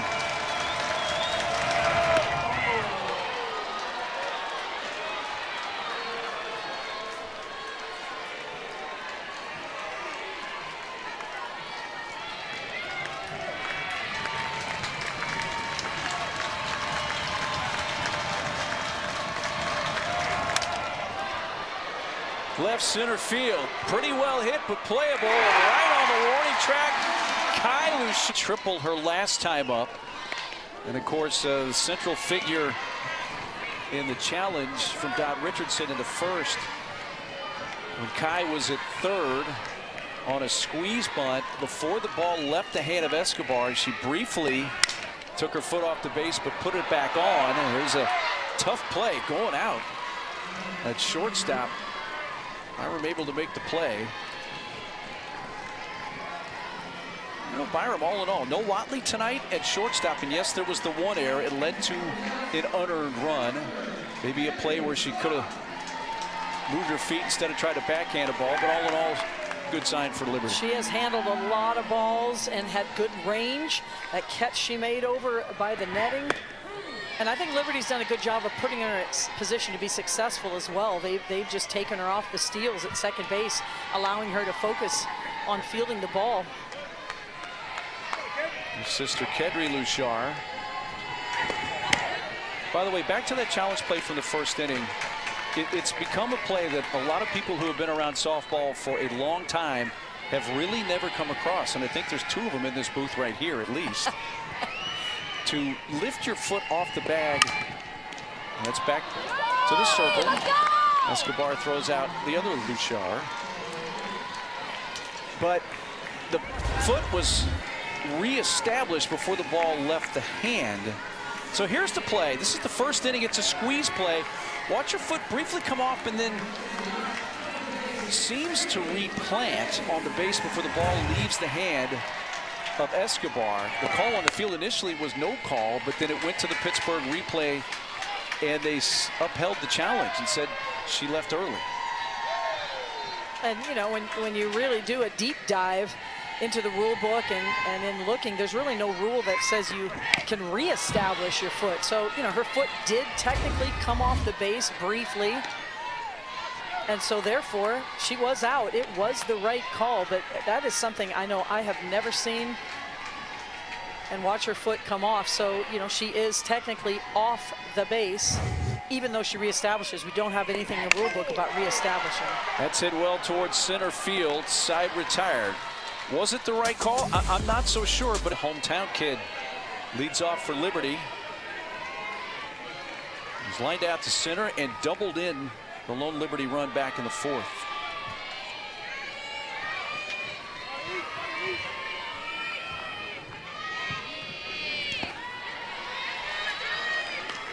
Well, Lisa Kolsky has been a big story in this game, coming in relief for the Ducks. She's got some key outs when she's needed them. She kind of did the bend but not break mentality. She has fallen behind, as she is here against Dorr.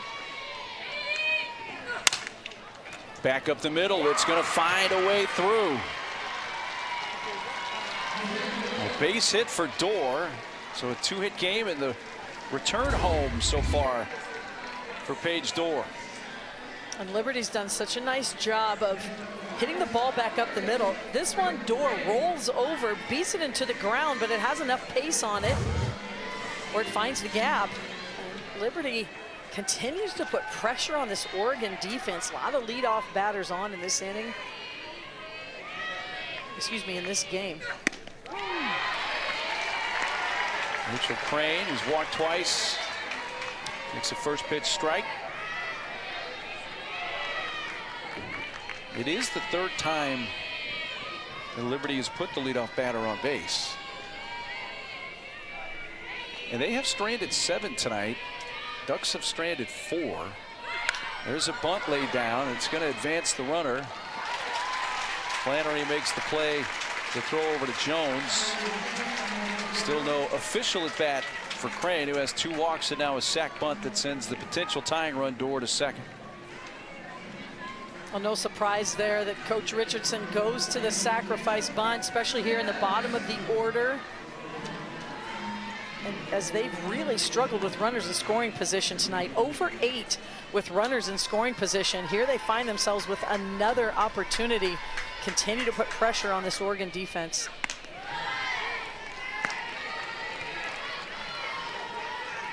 And 10 total hits in the game, 6 for Liberty. Flames catcher Savannah Jesse fly to right and hit one back to the circle. Ball squirts away to third base. Goes Dorr.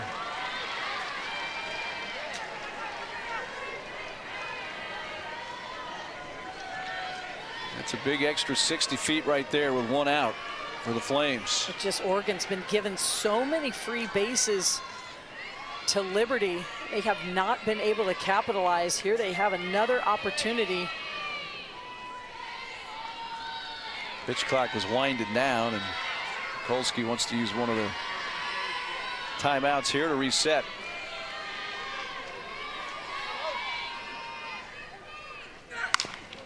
Slow roller out to short. Sinicki makes the play a little down the line, but tag made by Mayake. Dorr just watched that with a ground ball to the left side. Not much she could do there. Well, Sinicki, one of the best shortstops in the country, got a little awkward on that particular play. It was mishit. It was hit off the handle. And Paige Sinicki trying to do 2 things at once. You see how off balance she is. She's falling toward home plate. She's watching the runner at third, and that ball tails because her body and her throw tailed toward home. So did the throw tail up the line. But Mayake, who's done a nice job tonight so far, filling in for the injured Riley McCoy. Abandoned the bag, caught the ball and made the tag, and that was really her only play. Liberty's going to go to the bench. Bat for Byram here.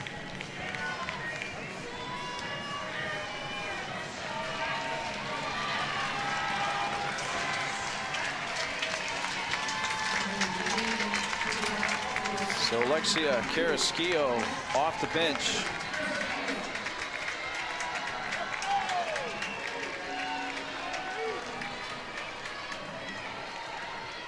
Carrasquillo 15 for 45, a .333 average, 4 homers, 16 RBIs. Some pinch hits here and takes strike one.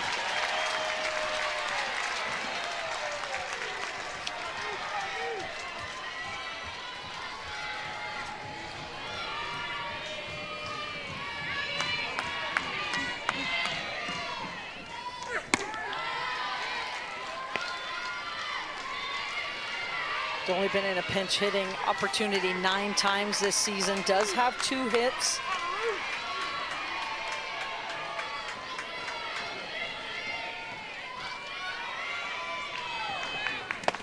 Down and in, stabbed by Cox. 2 balls and a strike. Carrasquillo.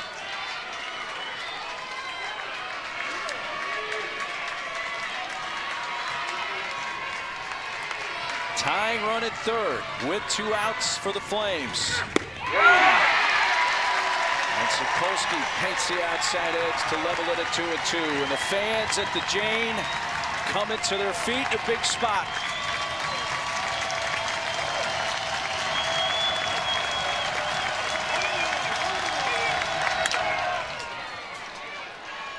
I'm going to get into the bullpen.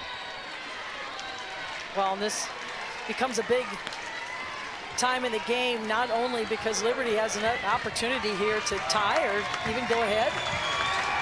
Carrasquillo hits it over the fence, but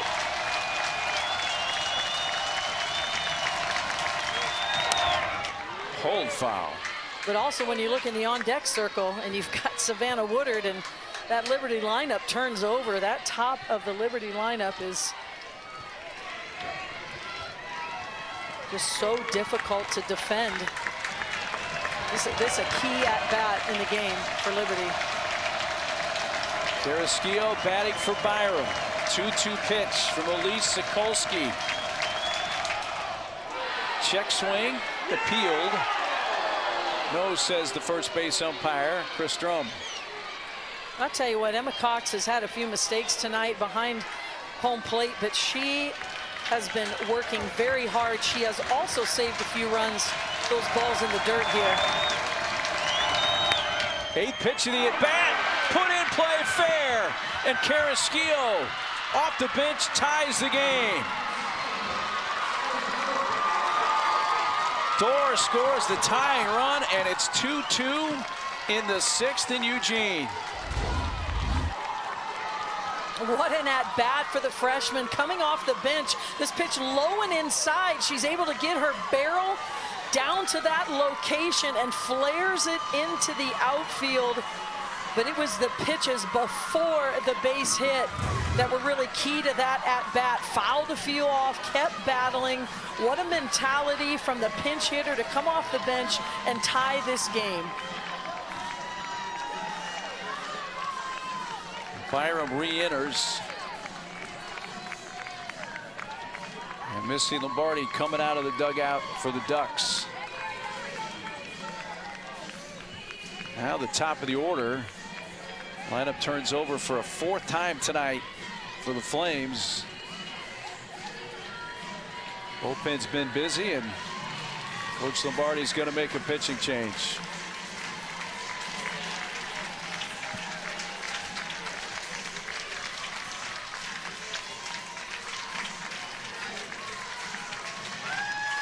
A hug from Chambers as she comes in to take over in the circle.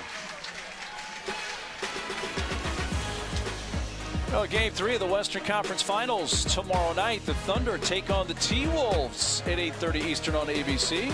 Countdown tips off our coverage at 8 o'clock Eastern Time.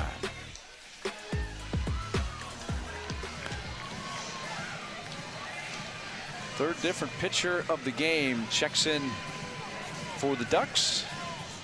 And that's Stacey Chambers. Yeah, and as the lineup turns over again, this decision made by Melissa Lombardi, trying to keep these Liberty hitters off balance. They turn to the veteran, looking for some leadership here in this tight game, tight situation. Not only a change of pace because she comes from the left side, but also that experience and that competitive nature coming to the circle now with Stacey Chambers.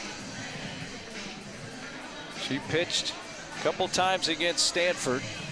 Played a big role in the decisive game as well. And what more can we expect from Chambers? She's going to throw in the upper 60s, has good velocity, works a rise, curve, change up, and if those pitches are spinning up through the zone, she creates a lot of fly ball outs. A decisive game last Sunday against Stanford. She went 4 1/3 innings, did not allow a run, 2 hits in a game that the Ducks came back and won 10-7.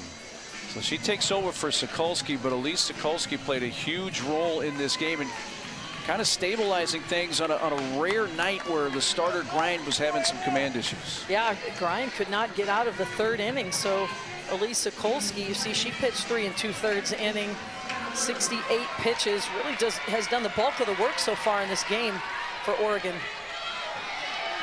So Chambers in the circle, top of the order up for the Flames. It's 2-2 in the 6th, and ball 1 with Savannah Woodard.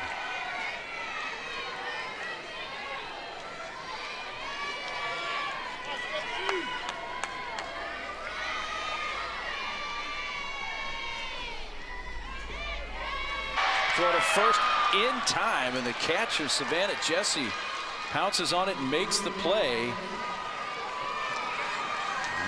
One pitch, 1 out here in the bottom of the 6th. I love this idea from Sinicki, trying to gain some momentum back to Oregon, as right now Liberty has it.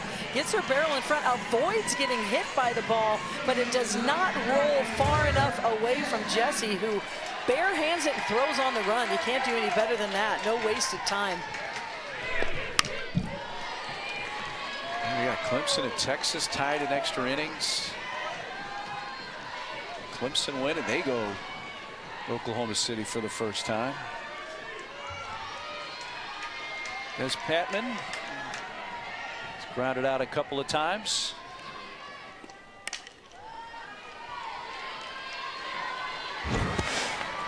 Has had the big hit. The game tied at 7 here on Sunday. We asked her about it yesterday, and she said, you know what? I felt no pressure. It was tied. There was not 2 outs. If I didn't do it, my teammates would pick me up. Well, you know what? Des was the one who picked up the team.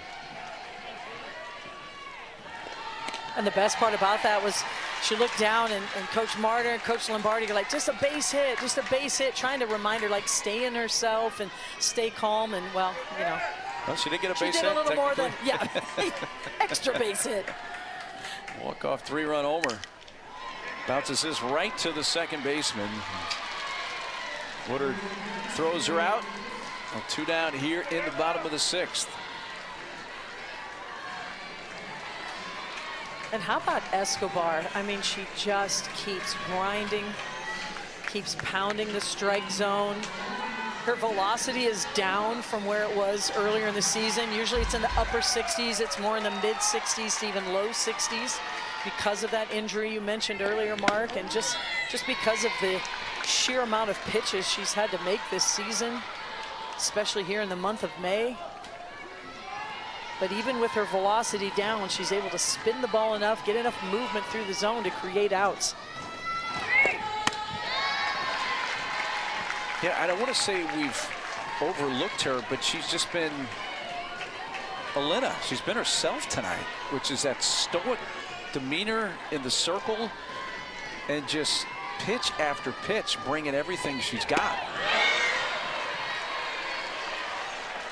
That's an appeal down to third, no swing, and it's a 3-0 count on Emma Cox.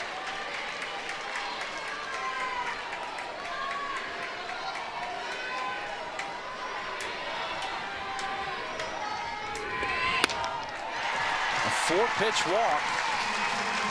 Keeps the 6th alive for the Ducks.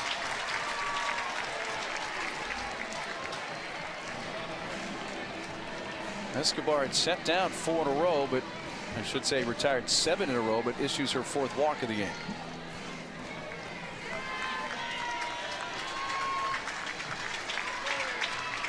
Oregon going to run for the catcher, Cox Crusho.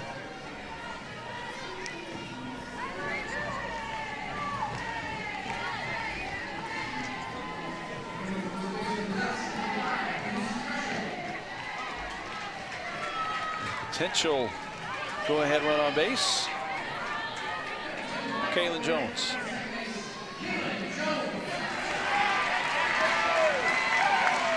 Line to short, single to left. That base hit came her last time up in the 4th. That's a little flare. Backing up. Byram makes the catch. I tell you what, no Watley tonight. Byram has been busy. She's there again. We're going to the 7th in Eugene, tied at 2. 2, 3, and 4 hitters, top of the 7th, tied at 2. Here is the aforementioned Rachel Root. He's doubled. Walked. Rolled into a double play.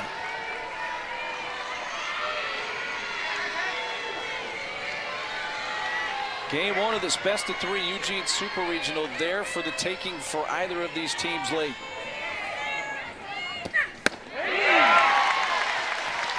Stacey Chambers beginning an inning for the first time tonight. 1 ball, 1 strike.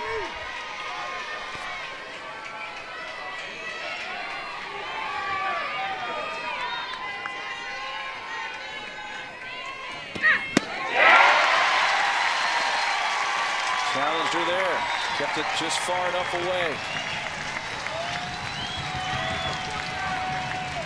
Rồi. Chào anh, chào Nhân này, chào anh Nhộng này. Thằng Nhộng đang nghe anh nói ấy. Chào đây. Thế ông đổi tên đi, giờ cho đổi tên đấy, cứ 2 tháng đổi tên lần đấy, miễn phí ấy. Nó nghe thôi, nó không có mic nữa. Nó nghe thôi.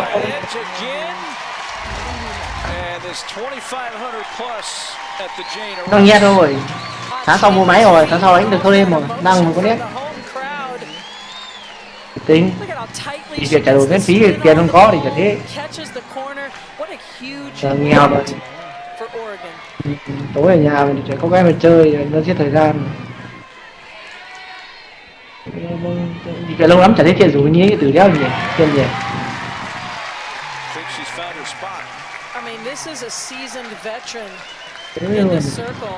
Thằng leo nhóc vào đi nhét cái giờ thôi.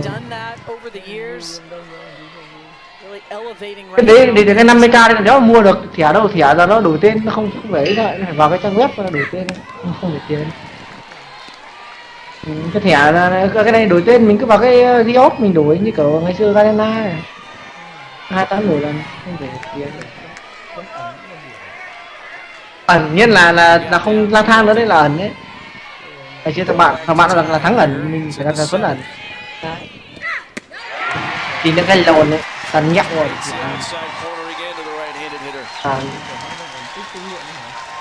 Đúng rồi, tuần trước mới mất 700 rồi, là phải bỏ thôi. Không bia bọt cai.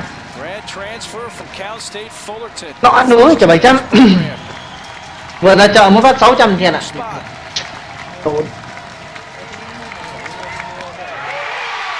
Thực ra là tí thịt mèo hay là thử sữa nhưng mình đã đâu hôm tuần trước mà mua tí thức ăn về mấy thằng anh đi tiệm đi đã là tí đâu. Tốt phết đấy, làm nó lâu lại lắm.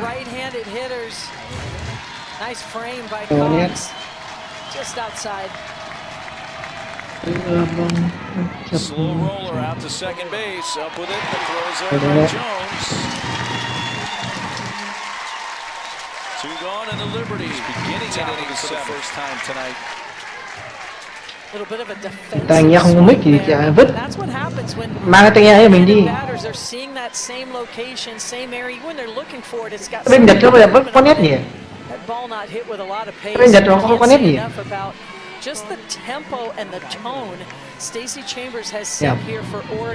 Bọn Nhật này nó nắm nghiện gì?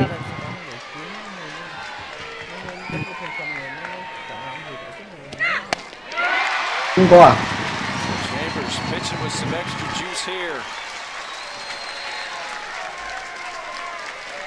Mày vào và cho xin cái nhưng mà nó cho ấy, là thân thiện nó cho ấy.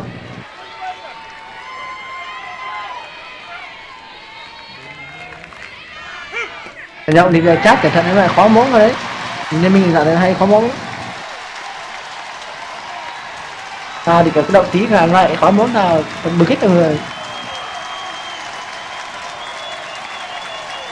Cái gì lòng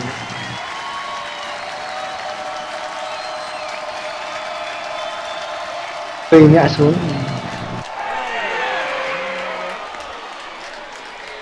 Tơ bông tơ chập chừng. One ball, two strikes. One hit home. He's had a lot of success working the outer half of the plate. Both righties and lefties. Look for her to throw that curveball in the outer half.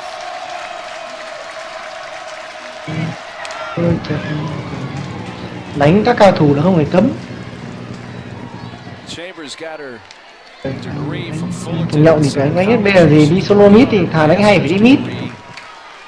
In prevention science. I have no idea what that is, but she's trying to prevent Liberty from reaching base here.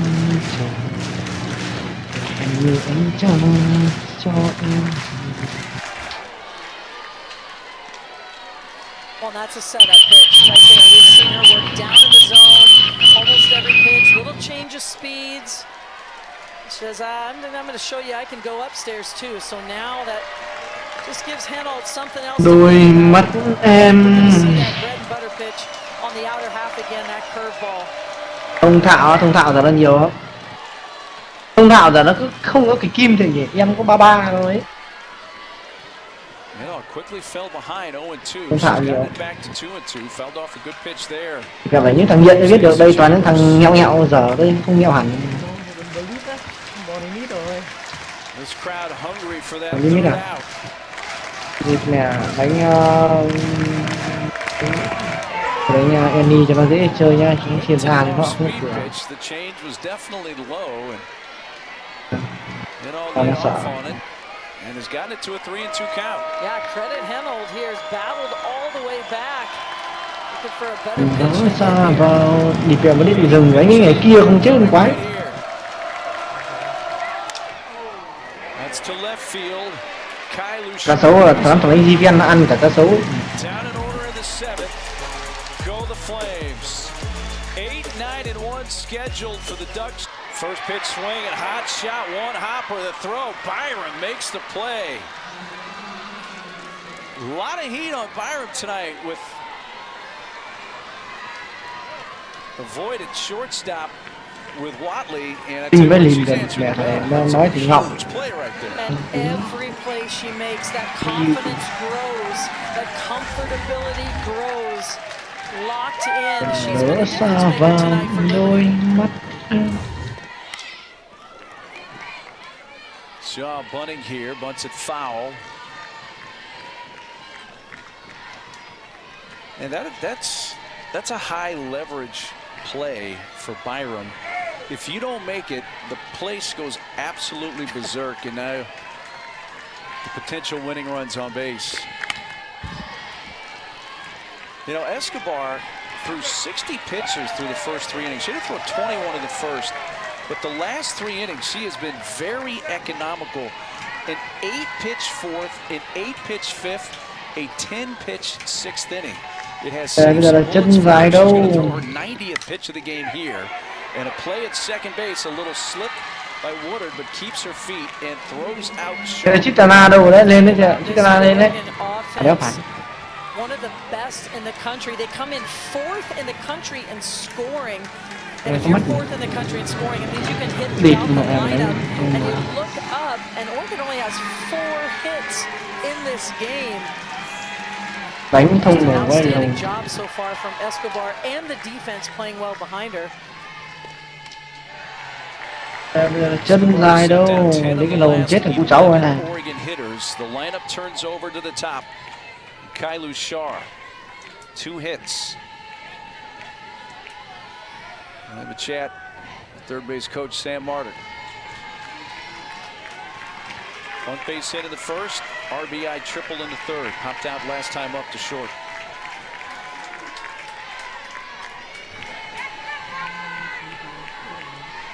Bouchard so good at using the Tí anh nên cứu. Cứ bình tĩnh, ôm trụ chồng làm đi. playing in tight. Look for Bouchard to really bounce the ball off the dirt. Something where she can use her speed. I mean, the last time up, she hit the ball in the air and Cái nhông này nó bảo gà này. for any slap hitter, I got it. You hit it in the air, and that's not what she wants to do. She wants to use the ground, whether it's a bunt, slap. Saw a power slap for the triple earlier. That's usually not the extra base hits, but she used the ground. Well, the stolen base leader in the nation just reached. Thằng ca thớt nó đi ganh đỡ sợ gì. Nó không có gì winning run at first. Bouchard with just great barrel control. This pitch is up in the zone, and she stays strong with her barrel. Gets it on plane early, and is able to flare it out into left field. And what a great opportunity for Bouchard here. Hiện này chú anh ơi. No surprise, we're going to see không phải cần top một đi ganh nhà đủ mafia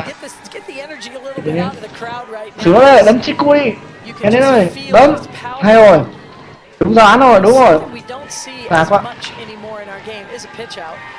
And in this situation, I would love to see a pitch out the first two pitches. And again, you set yourself up, all right, now you're 2-0 against one of the best hitters. Siêu ra này nó xanh choán thì cũng khó gì tới. The first two pitches to throw a pitch out because you know that Kai Bouchard is just itching to get into scoring position. Well, the pinch runner leg. Cái đó ở như nhau, và đây là có mạng luôn này. Thôi, xa lắm. Bà đó. They basically just conceded second base to her. Trời ơi. Obviously, that's a different story with the Bouchard sisters. Here's now Kedry with 2 outs. Her older sister Kai, 58-65 in steals. Đánh như kiểu đánh như faker gì thì.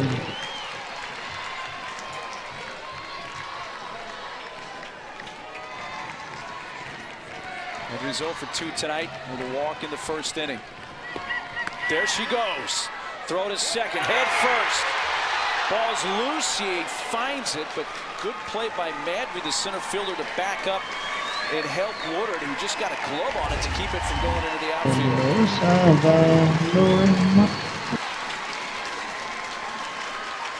Well, guess who's back out of the dugout here? Dot Richardson. Is she's going to challenge this to see if she left early. Well, she's got one left in her pocket. She does. Right? She's got one left in her pocket. Why not? And the one she used earlier on Kai Bouchard, we thought was a fool's errand, but it turned out to be a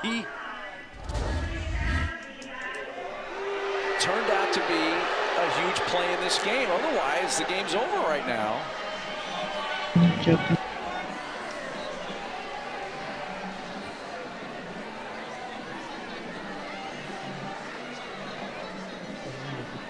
I think they're looking at that same thing. Deja vu all over again with her foot lifting up and then replanting on the base. Is this going to happen a second time? Now twice successfully used a challenge.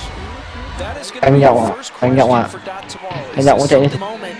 I mean, you can't play average softball first and foremost. You have to elevate your level of play, but the little things that you notice, and then the timing of when to be able to use those.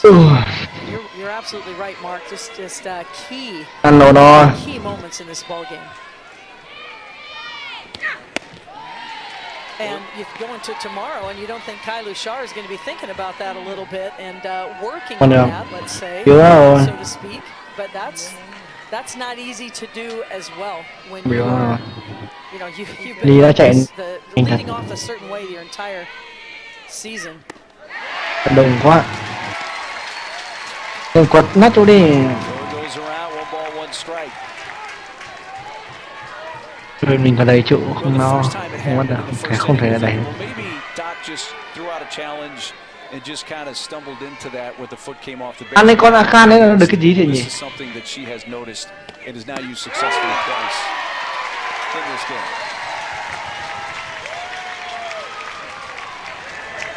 Tốc biến thiệt, tốc biến. 1-2 count on door. Tốc về anh chết đấy. Bay màu luôn cả.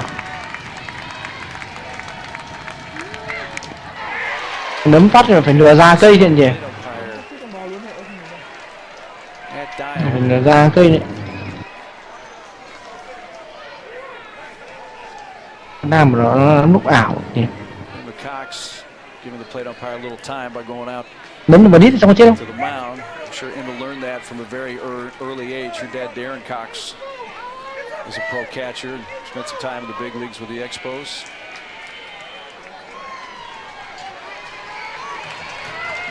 Tôn Thảo à?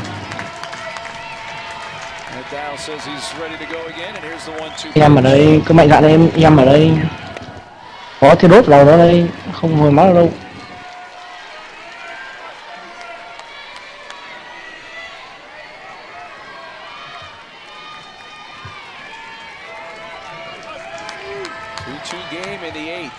Bông tôi chọc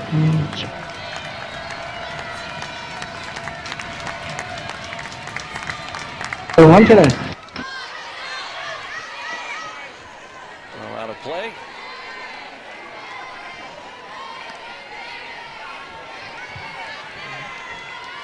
Ready.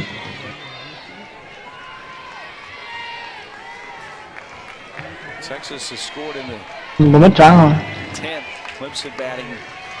Texas leading 7-5 and that is now the final. Choáng thì choáng. Nhảy đâu kịp. 3 in Austin tomorrow.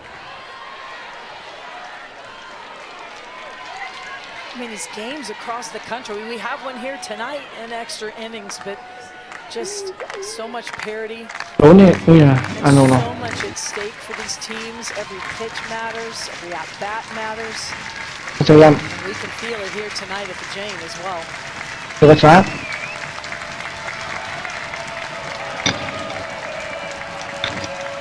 Bóng tôi chụp trùng. Twisting left side and hits the support pole. So Trốn đi kia. Anh em ở cho ăn nổ rồi. Super regional round. Chết. Technically day 2 because of the 2 series that started yesterday. Đừng để nó đuổi. Đấm nó.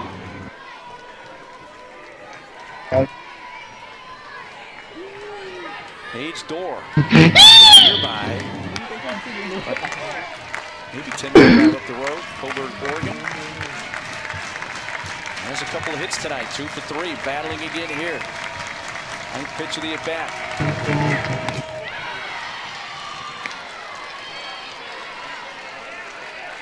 A good at-bat from Dora. She has fouled off a lot of pitches, showing good plate discipline. Nó ăn nhiều mạng nhỉ, 30, 35 nó chẳng lệch theo là mấy đâu nhỉ. Rất nhiều chủ. Mạng biết như nhau thôi mà mất trụ cái gì đó. Còn chỉ thích mua xôi à, đứng biết về này.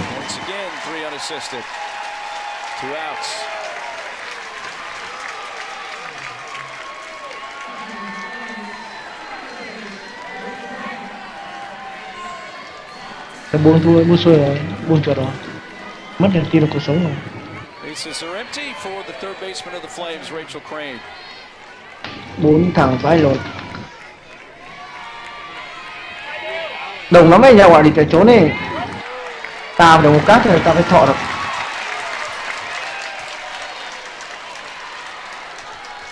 Thấy không? Nó phải đúng như thánh thần chưa?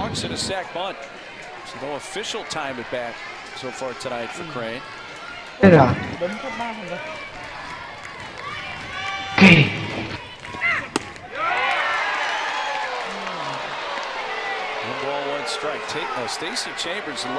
Ô he là cái đéo gì? À không phế là mày.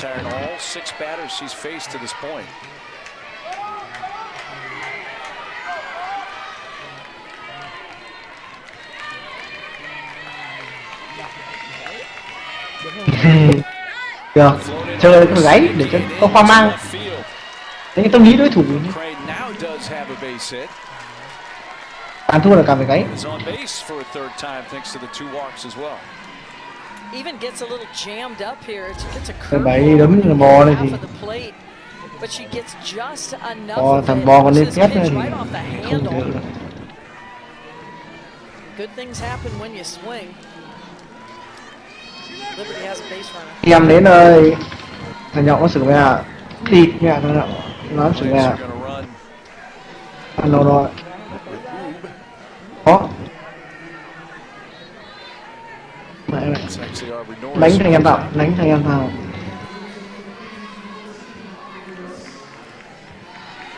Norris runs for Crane, representing the go-ahead run with 2 outs. Mày ra đây. Catcher, Savannah Jesse.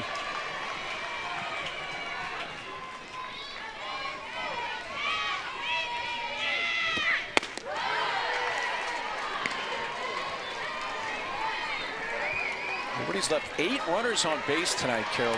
They have been very close to having that so-called big inning, multi-run inning.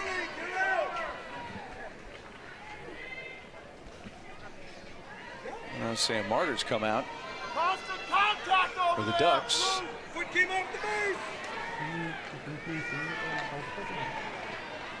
Matt Dial. Vào này phép cái đầu. They're looking at the lineup card here.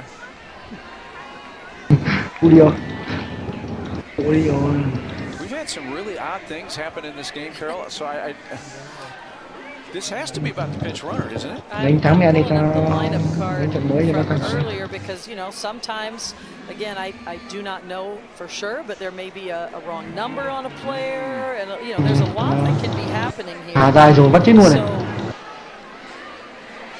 Trying to find the original lineup card. Ăn đâu rồi.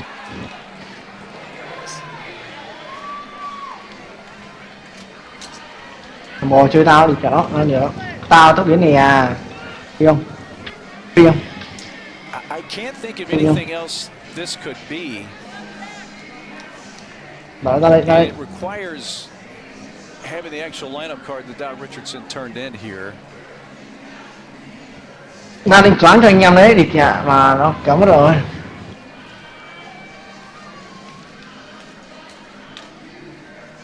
Tôi chậm. Was Aubrey Norris on that lineup card?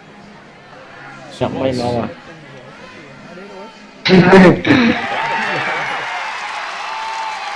Tha phải nhộng thì sẽ không đánh chết.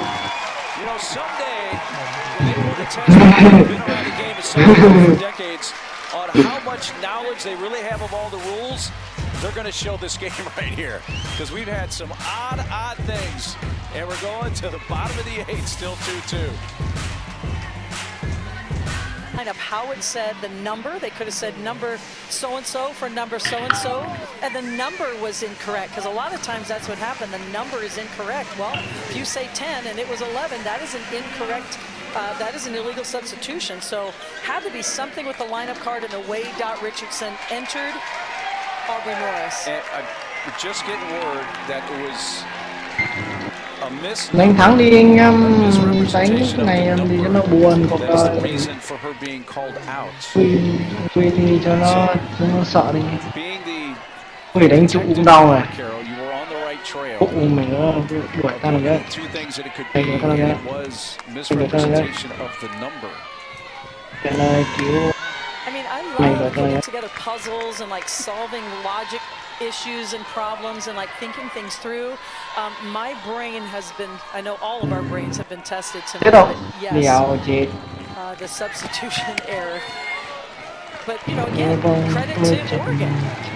Credit to Oregon. We've been crediting Liberty for, just the leaving the base early, the picking the foot up. They've been on top of that. Oregon, credit to them for making sure they knew which number it should have been. Henry Luchar, base hit center field, leading off the bottom of the 8th, their first hit of the Super Regional.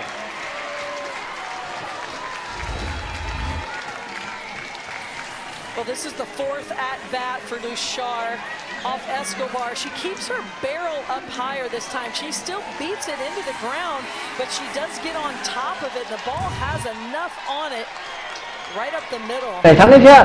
Cho nó đánh trận mới cho nó căng thẳng này. Tìm đối thủ khác này. Well, Kedry Luchar doesn't have the number of steals her sister Kai does. Kedry has 27, but she's not been caught stealing this year. Đau. To the backstop, she's running with the pitch. What a kill. And there's the potential winning run in scoring position for the Ducks. Phi rồi gì? Oregon staying very aggressive in extra innings. Ball does get to the backstop. Oregon once again finds themselves the winning run, this time in scoring position. Well, you mentioned it earlier after the end of the last inning for Oregon that Dot doesn't have any more challenges. So even if she wanted to challenge right there, she cannot. Well, and it was not Kai Luchar, you know. Yes. Kedry Luchar. It wasn't Luchar, but it wasn't. No, but. I'm just saying, just rolling the dice in a key situation here. For sure, for sure. I mean, whoever comes out on top of this game, it has been a lesson in perseverance, strategy, all the things.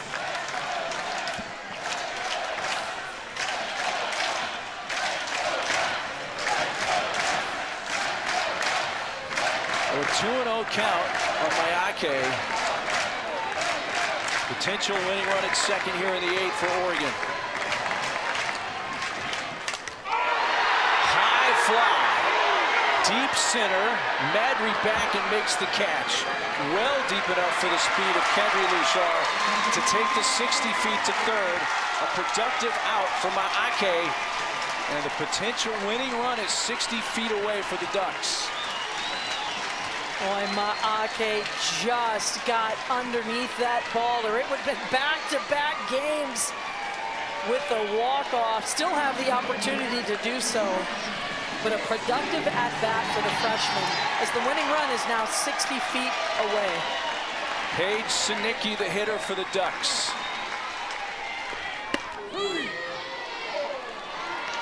Escobar, now over 100 pitches into this outing, facing Sinicki, who has walked and been thrown out bunting and flight out. Well, you know, that's still a pretty efficient outing for Escobar.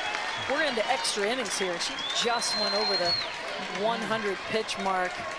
By comparison, Oregon's thrown 154 pitches collectively in this game.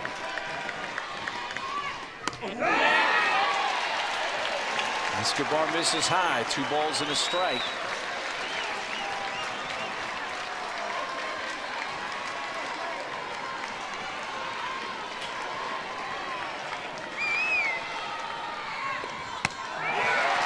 Obviously, you got a couple of bases open here if you're Liberty. You don't have to give in to Sinicki here.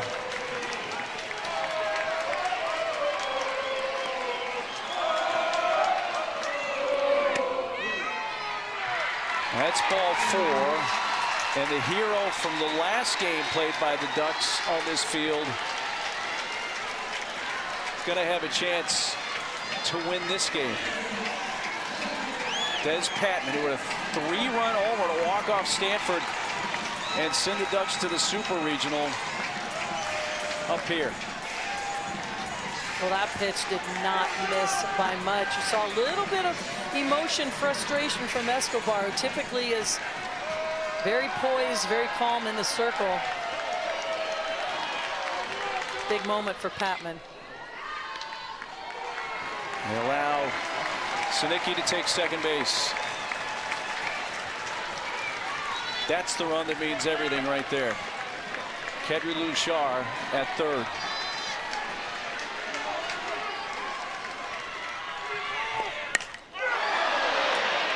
Hold it foul.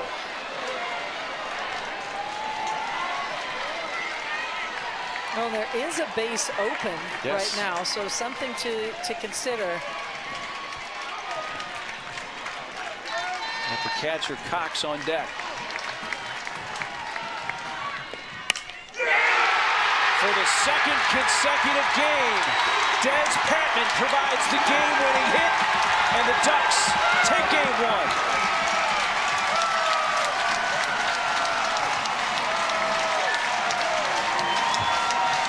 Toàn đi SB thôi, thằng đánh hay là phải đi mid.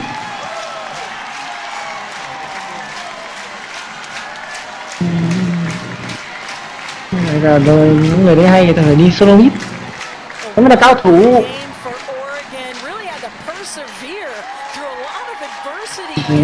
Anh vẫn mong chờ anh con sắp đi đánh giải đến nơi đấy kém cái nồn.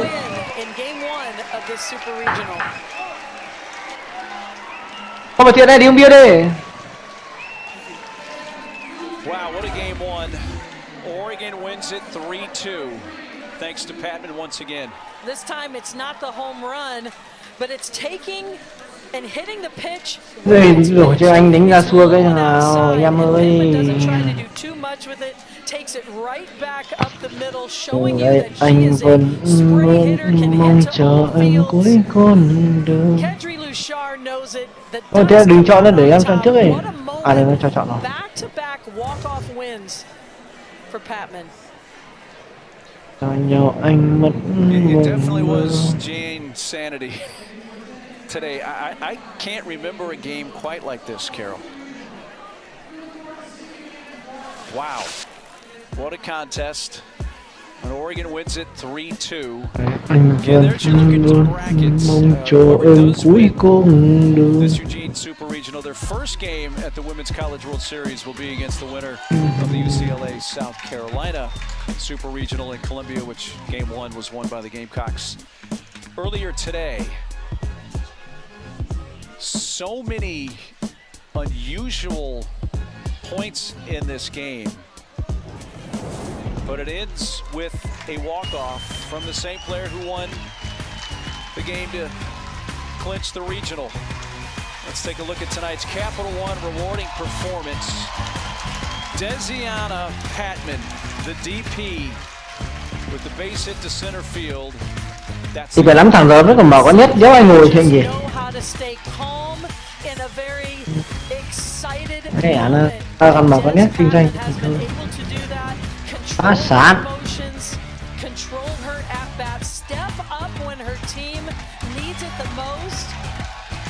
Lại phá đã. So this is a super regional that has two teams, each with 50 or more wins. For Oregon, that's their 52nd win of the season. Liberty at 50 wins falls to 50-14, and now Oregon is just one win away from their 7th trip to the Women's College World Series and their first since 2018.